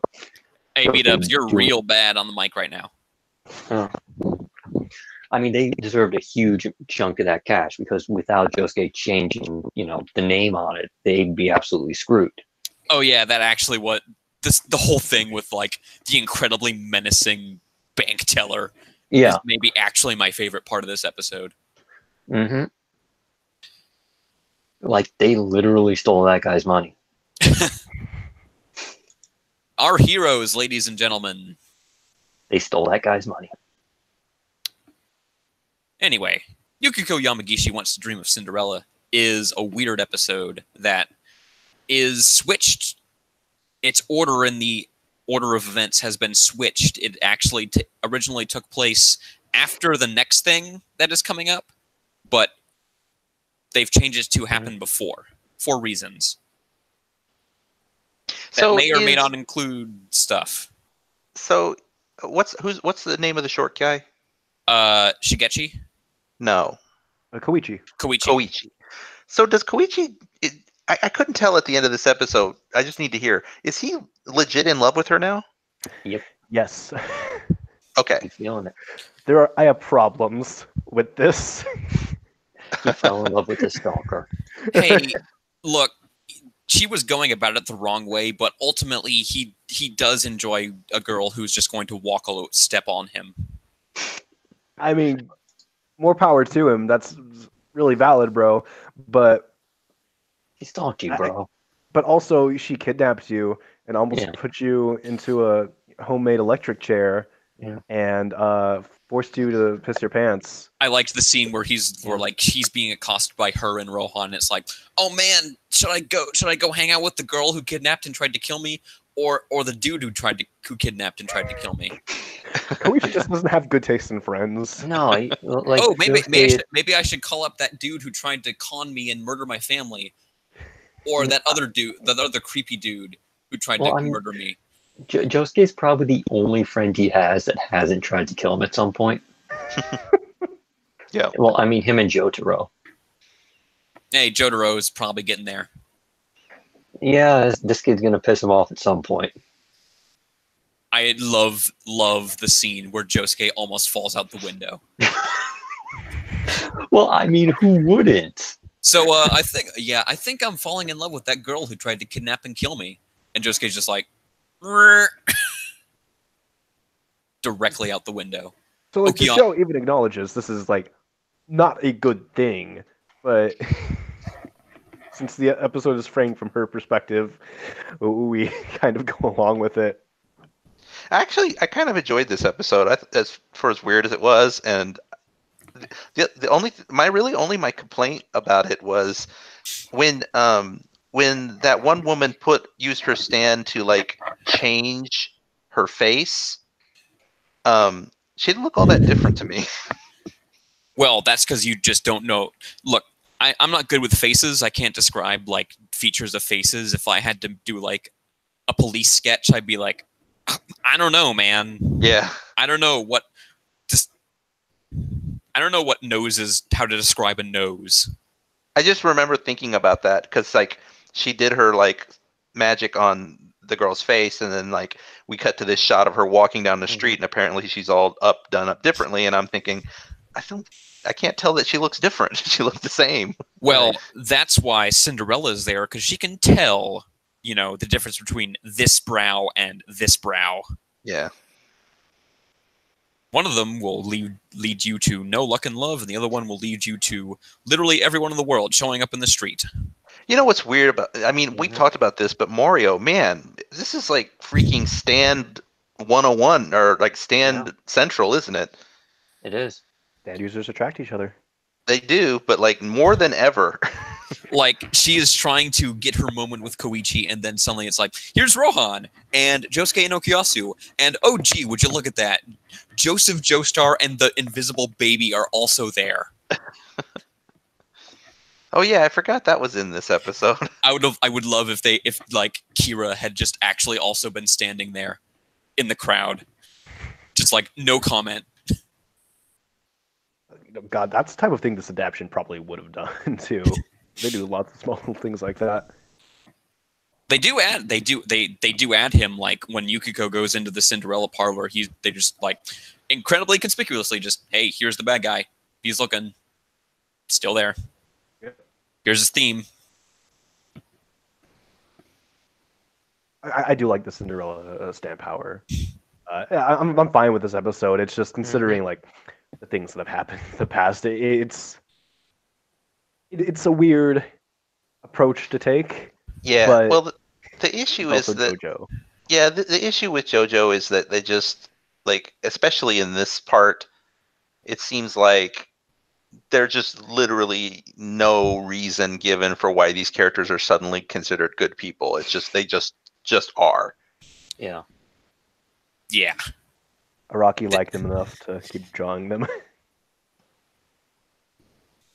It's a hard contrast to part 5, where every fight ends in somebody like dying an extremely bloody death.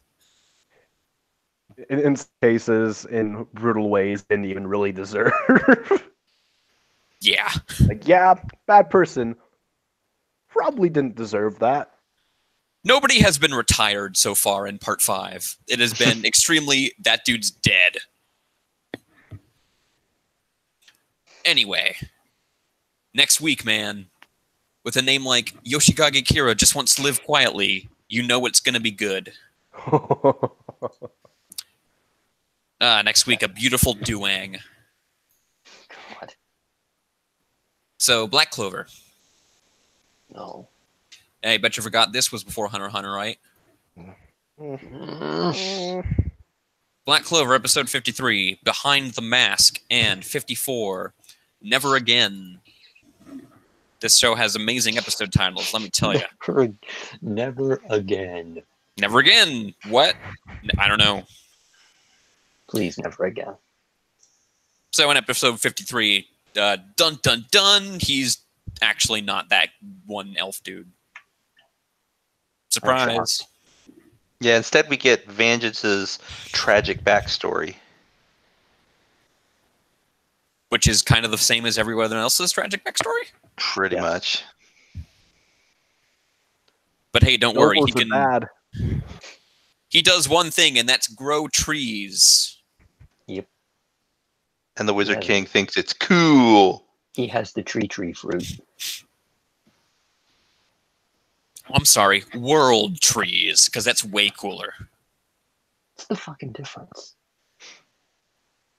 There's also a bunch of dudes yelling at each other in this episode, and Yeah. the fairies yelling. Oh, yes. Portal guy's yelling at his much better younger brother. Mucus guy's yelling. Everyone Tinkerbell tried to take on Charmy, and they had a fight.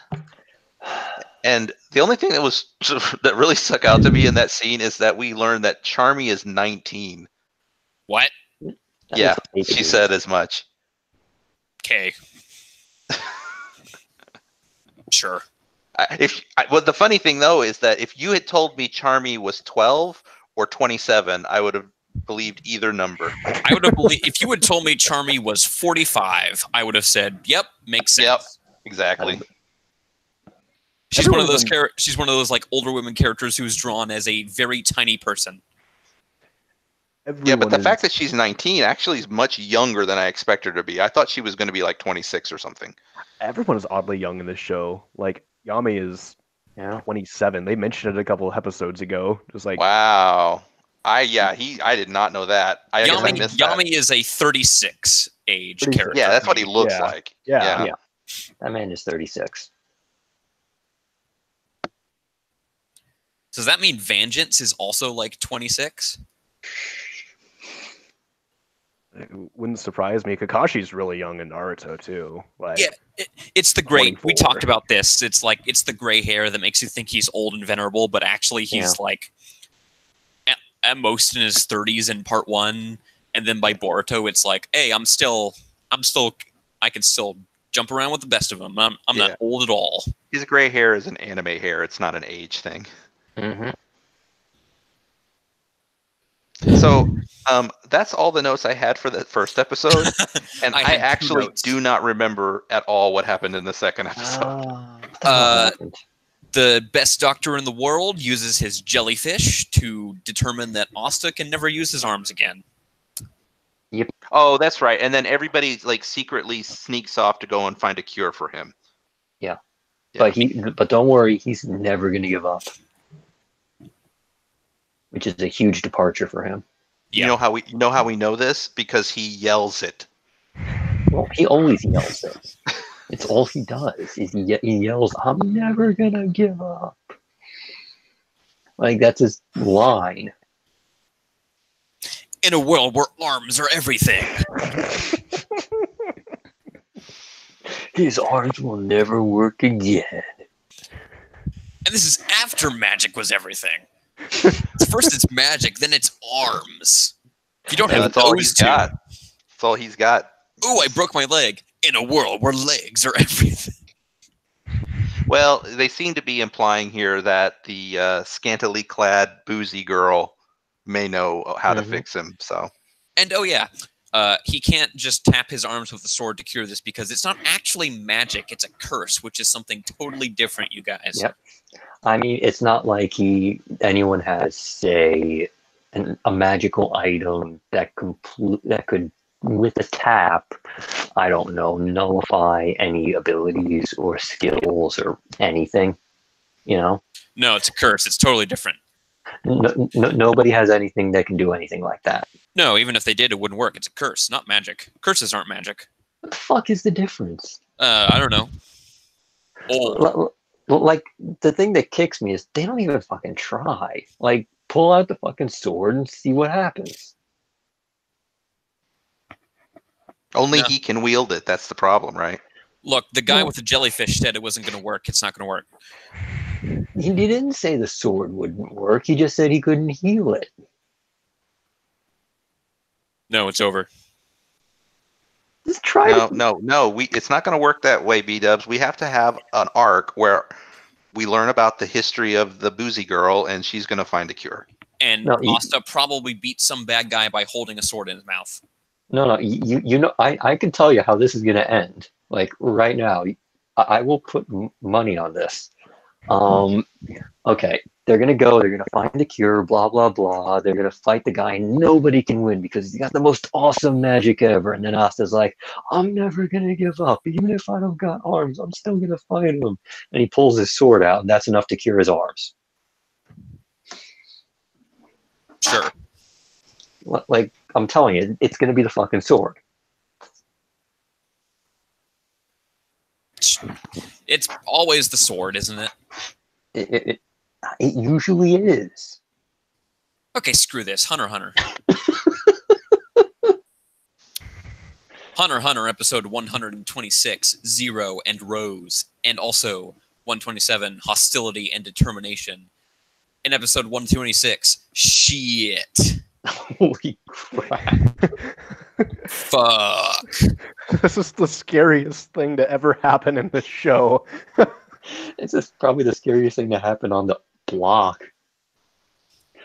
Okay, so Netero's fighting the king, and it's going okay. Then it's not going okay. Then he's like, "Fuck you! I'm gonna use that thing that kills." Like, nope. When he saw it from like miles away, he's like, "Nope, not going there."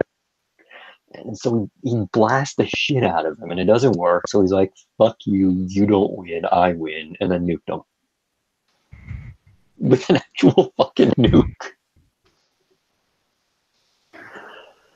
Yeah, it was great. I mean, like all Hunter x Hunter, great Hunter x Hunter fights, it's as much about the actual combat as it is about the chess moves going on. Mm-hmm. I love that this whole fight, Netero is pulling out this ridiculous next level shit that is nobody in the entire series could possibly stand up to this, but the king's just like, oh, actually, none of these hurt. Well, I mean, they hurt. It's just not a lot.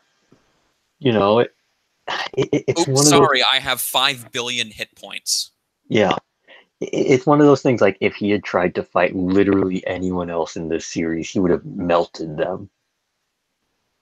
But he just happened to fight the one guy that didn't get vaporized by a nuclear explosion. So this is a stupid question, but like Netero's dead, right? Netero is dead. You have man. to wonder. He had a nuclear bomb in his chest, and then it exploded. I'm pretty sure he's fucking dead. I know. I just, for some reason, I didn't think, like, okay, I don't know what happens in Hunter x Hunter. I never read it. I've never seen the show. Mhm. But, like, sometimes I learn little things, like things accidentally, or through osmosis or something online. And I just never knew that he died. Yeah. And when it happened, I was just kind of like, wait a minute, is this for real? That's kind of my reaction. He got nuked. What do you want? Yeah. Well, let's describe the sequence of events of things that happened to Netero. His leg and his arm are cut off. Yeah, He uses so much Nen that he turns into a wet rag. that happens. Yep. He stabs himself in the heart and detonates a nuke. Yeah. I think he's fine. No. And then the nuke is so hot that it creates the mouth of a volcano where it exploded. Yes. Yes. The king. That also happened. The king, a being that took like a bajillion hits from this, The heavenly basically Buddha. a god, hitting him at light speed and did not actually visibly show any injuries. Only the zero beam put some like chinks in his armor, and this bomb turned him into he is a burned firewood log now. Well, Yeah. I was going to ask about that, but that's the next episode. But I mean, he Yeah. is carbonized at this But point. no, Netero is alive. Netero made it. He's good. no, he's not alive. I know, but I'm just saying that, like, but to quickly talk about the next episode, I just want to say that, like, they find the king, Right. but it doesn't. When they held him up, it didn't look anything like him. Well, I mean, he got nuked, and then he sat Yes. around in the mouth of a volcano for like half an hour. And by the way, that's just pure radiation right there. I know, but what I'm saying is, maybe I'm not explaining this, but when they held him up, it didn't even look remotely like that character. It looked like a statue of something. It looked like smoked beef brisket version of the king. It's just weird because I remember looking at it and thinking that looks like it's like they picked up the wrong thing. That's not the king. That's like some piece of architecture or something that was nearby, and maybe they think that's the king. But Well, you're saying it really is him. Yeah, that's Hang on, the king. Okay. It I'm looked like a trying cocoon. to. Yeah, or like it's a cocoon and he's inside or something like that. It was weird. I'm trying to find the image that was in the manga of what happened to him, because it's a really good piece of art. It's just I can't find it. No, Talk about that's the way Netero's drawn in this episode, just like I near wanna the f- end. When he I want husks. to I want to frame like 17 shots from this first episode. oh, they were fantastic. That last combination shot of the two of them fighting. The one where they look like they're on like a Japanese wall scroll. Oh, that was amazing. Oh yeah, I that want was an cool. actual wall scroll version of that. Yeah. I like how shonen morals are kind of subverted here, where in a Mhm. usual fight you would have the character say, "Oh, don't underestimate humanity. We'll never give up." But Netero's Yeah. just like, "Yeah, don't underestimate our ability to be spiteful and smite you." It's Yeah. not important that I win. It's only important that you lose. Exactly. Yeah, And Like also like it was also kind of also saying that like, oh, you underestimate humanity's evil because Yeah. because of the fact that he's using this bomb that killed so Mhm. many people. Like It this is went he's off kind of saying 20 like this times. is evil. Look what humanity can do, and I'm going to do it to Yeah. you. yeah. This Yeah. this arc has some interesting commentary on nukes and Okay. also like Yeah. certain countries, and it goes places. Yeah. I do also want to bring up that when, like, it kind of pulls back to that first time when the Hunters organization got hired, when the world governments were like, "Yeah, we could probably fix this, but we don't want to take the blowback for it. So, we're gonna hire you guys secretly. So you guys do it. You guys take the fallout. We'll pay you a ton of money, and maybe we give you more work later." So if the world governments had wanted to, they could have nuked the entire country. They could have just glassed it, and they would have actually killed the ants, probably. Yeah, well, like nobody had to die except for everyone in the country, but yeah. Well, it does beg the question: when did Netero get that bomb in him? I think it was when they decided I think it was after the king was born.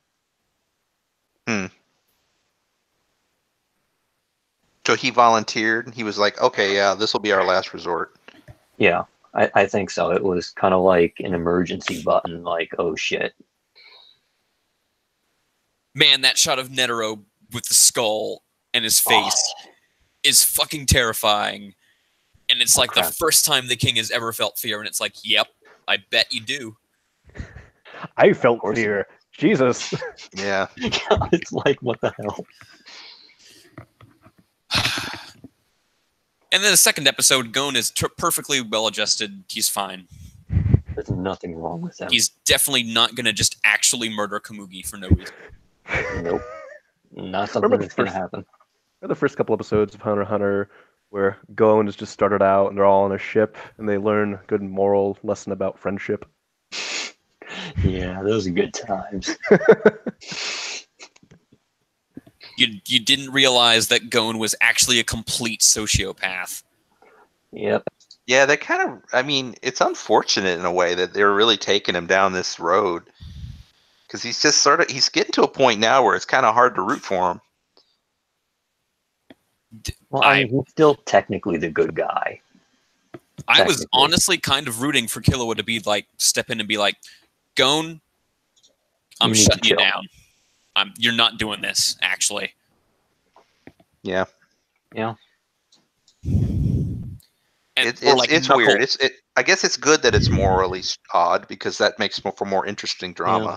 I find it a bit odd. Knuckle kind of didn't say any like, what the fuck, dude? What? You can't. Because this is the dude who's like, I can't tell if they're bad before I talk to him. And then Gon's like, I'm gonna kill this girl, and Knuckles like, seems fine. Nothing wrong with them. Poor Kamugi though. She's just like, oh, I have no idea what's going on. What? I just want to play Gungi with the king. With your leader. Yeah. That's all she wants. But no, she's getting tossed around by this psychopathic kid. Yep. His assassin friend and a big dude with muscles. Yeah. Well, Also that scene where they turn around and walk back into the castle, it's like, this is so cool. Alexa, play Overtaken. Yeah. I mean, it was just awesome. And I mean, the crazy thing is there's still room for shit to go down, even though the king is dead. You know what's almost as terrifying as Netero's face? Poof's face. Oh, God. I weed a little. Just a little bit came out. I think Like- Knuckle also peed a little bit. He definitely peed. Knuckle was like, maybe I can talk to Poof, and then Poof turns around and he's like, nope. Nope, can't do that. We have about 6 or 7, maybe 8 more episodes of this arc left. That's kind of crazy. It's been Yeah. a whole year. This show is so good. And I don't know where it's gonna go. Like I stopped reading the Hunter x Hunter manga like right before this arc. Like I got up to Great Island. Oh. I have no idea where it's going, and I've avoided like most of the spoilers somehow. Mm-hmm.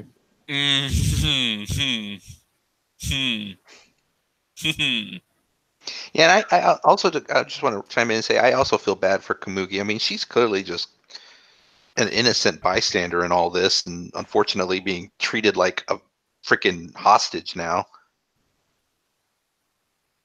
It's almost Yeah. like nobody is the good guy. Yeah. It's deep. Like Netero seemed like a cool old dude, but now it's like Netero is an ice cold motherfucker. I mean, he nuked a motherfucker.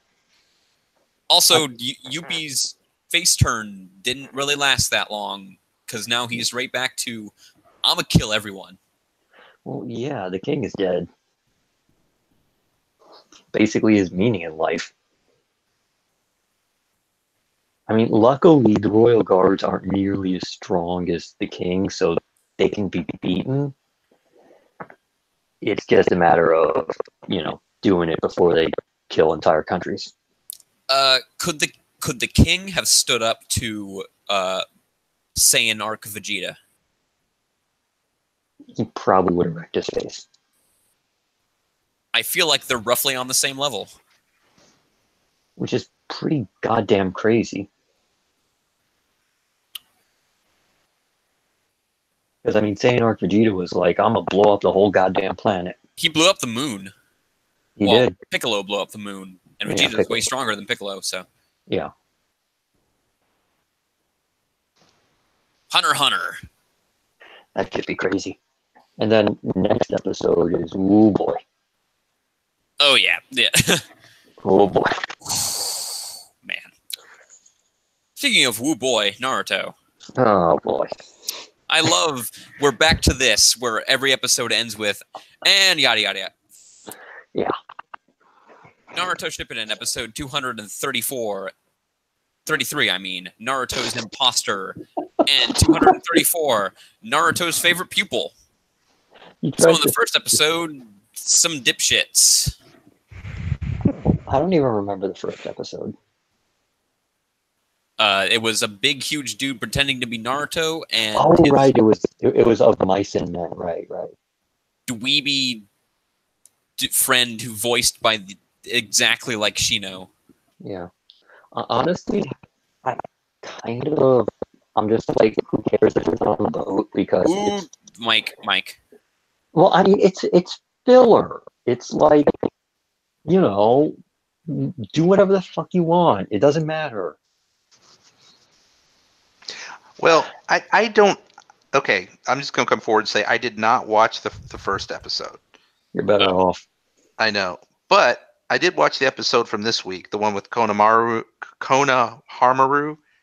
trio, and I liked that episode. It's actually, I thought it was pretty good.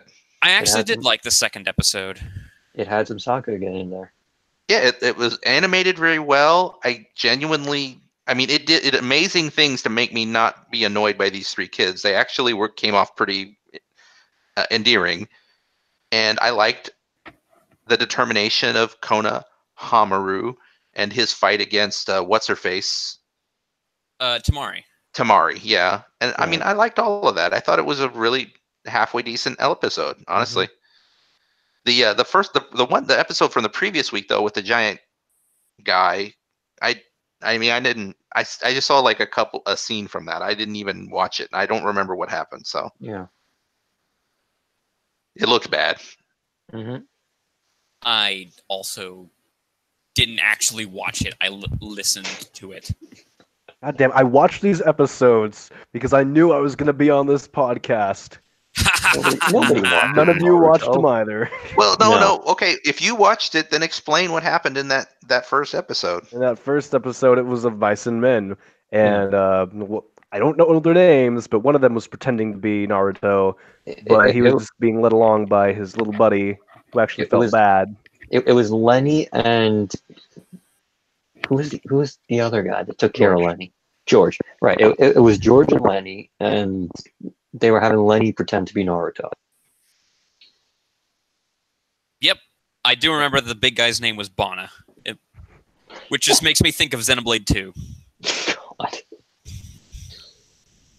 This second episode I thought was fine though. Tonally, it sort of reminded me of that standalone Shikamaru episode, not standalone, but the Shikamaru episode we got during the that whole arc a while back with Kakuzu and Hidan. Just something that gives the Leaf Village more texture and kind of grounds the conflict a little.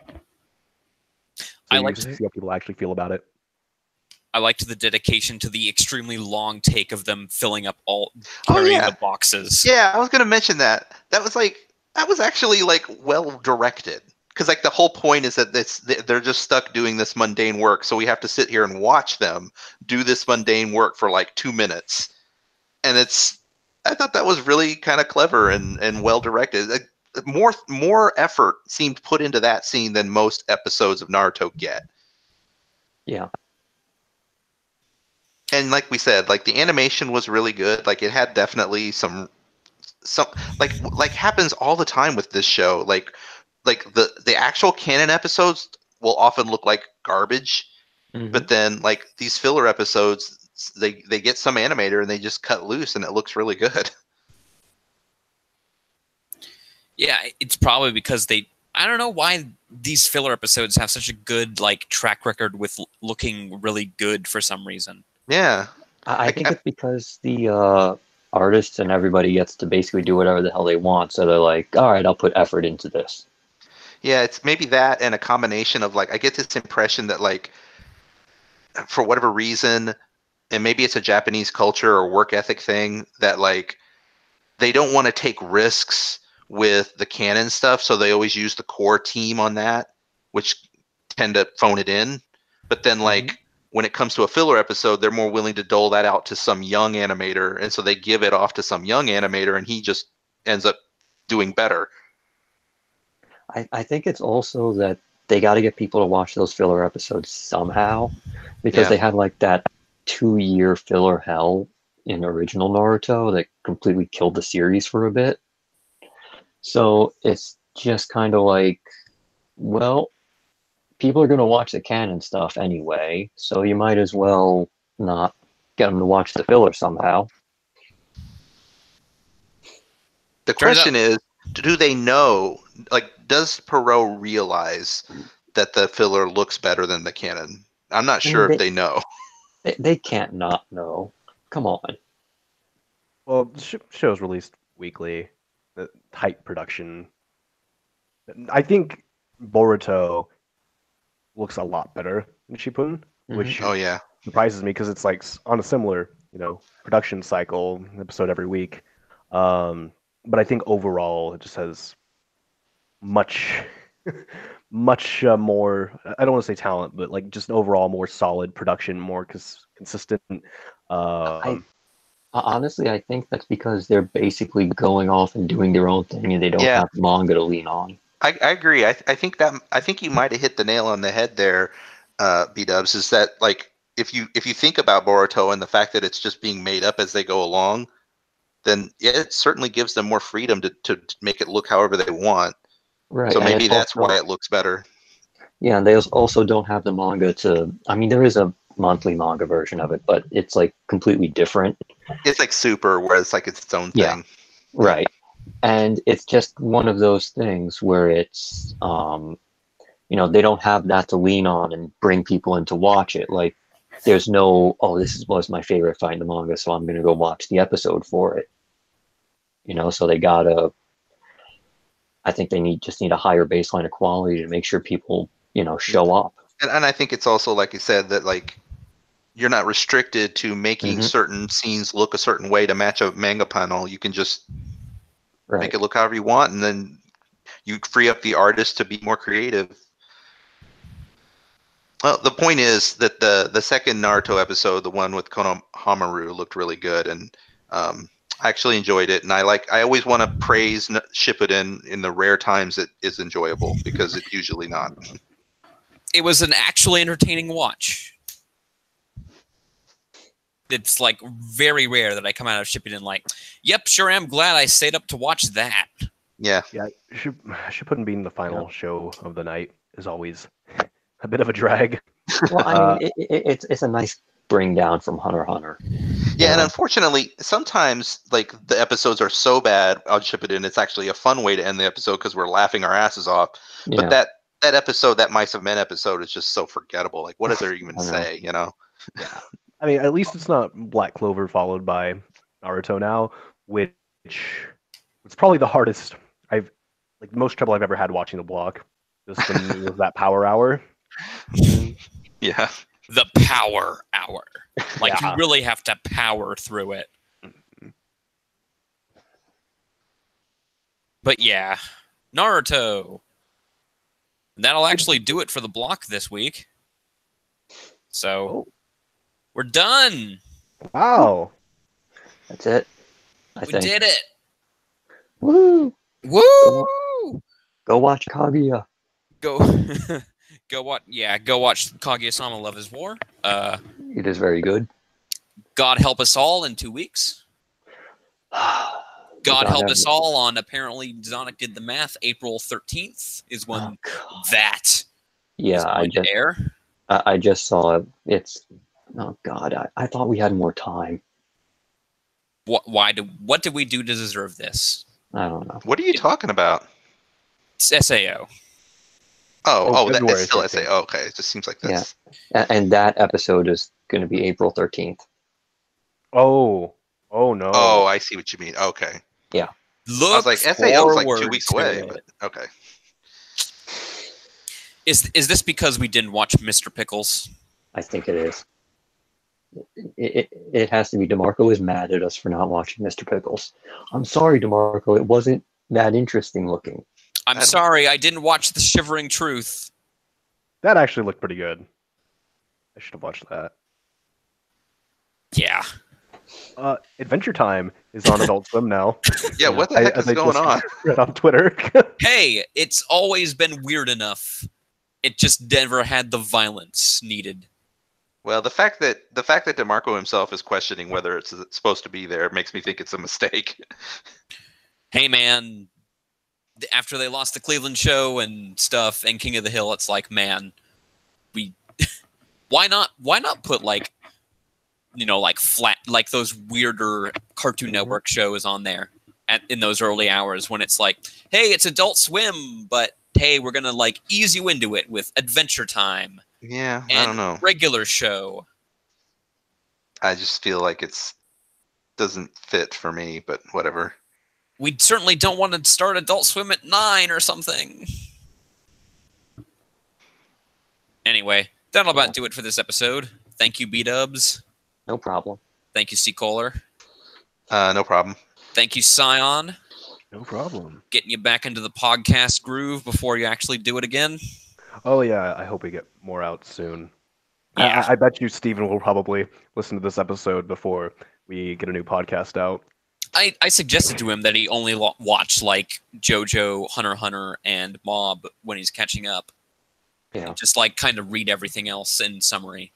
You're better off. I think that's what we suggested too. Just like watch the good stuff and maybe Megalobox because it's only 12 episodes. You don't need to catch up with Dragon Ball, buddy. You don't need to catch up with Naruto, Steven. If you're listening to this right now, it's okay. We don't want you to torture yourself. We just want to get back into the podcast. Watching MHA is still good. It's still not strictly necessary. Oh yeah, you can follow along pretty okay. You didn't miss. He probably didn't miss too much amazing stuff. Watch an AMV of the Stain fight on YouTube. Oh, it's I just it's just the actual stuff from in universe that people put up on YouTube. I've become so numb. God. We'll see you guys next week for episode 136. Good night, everyone.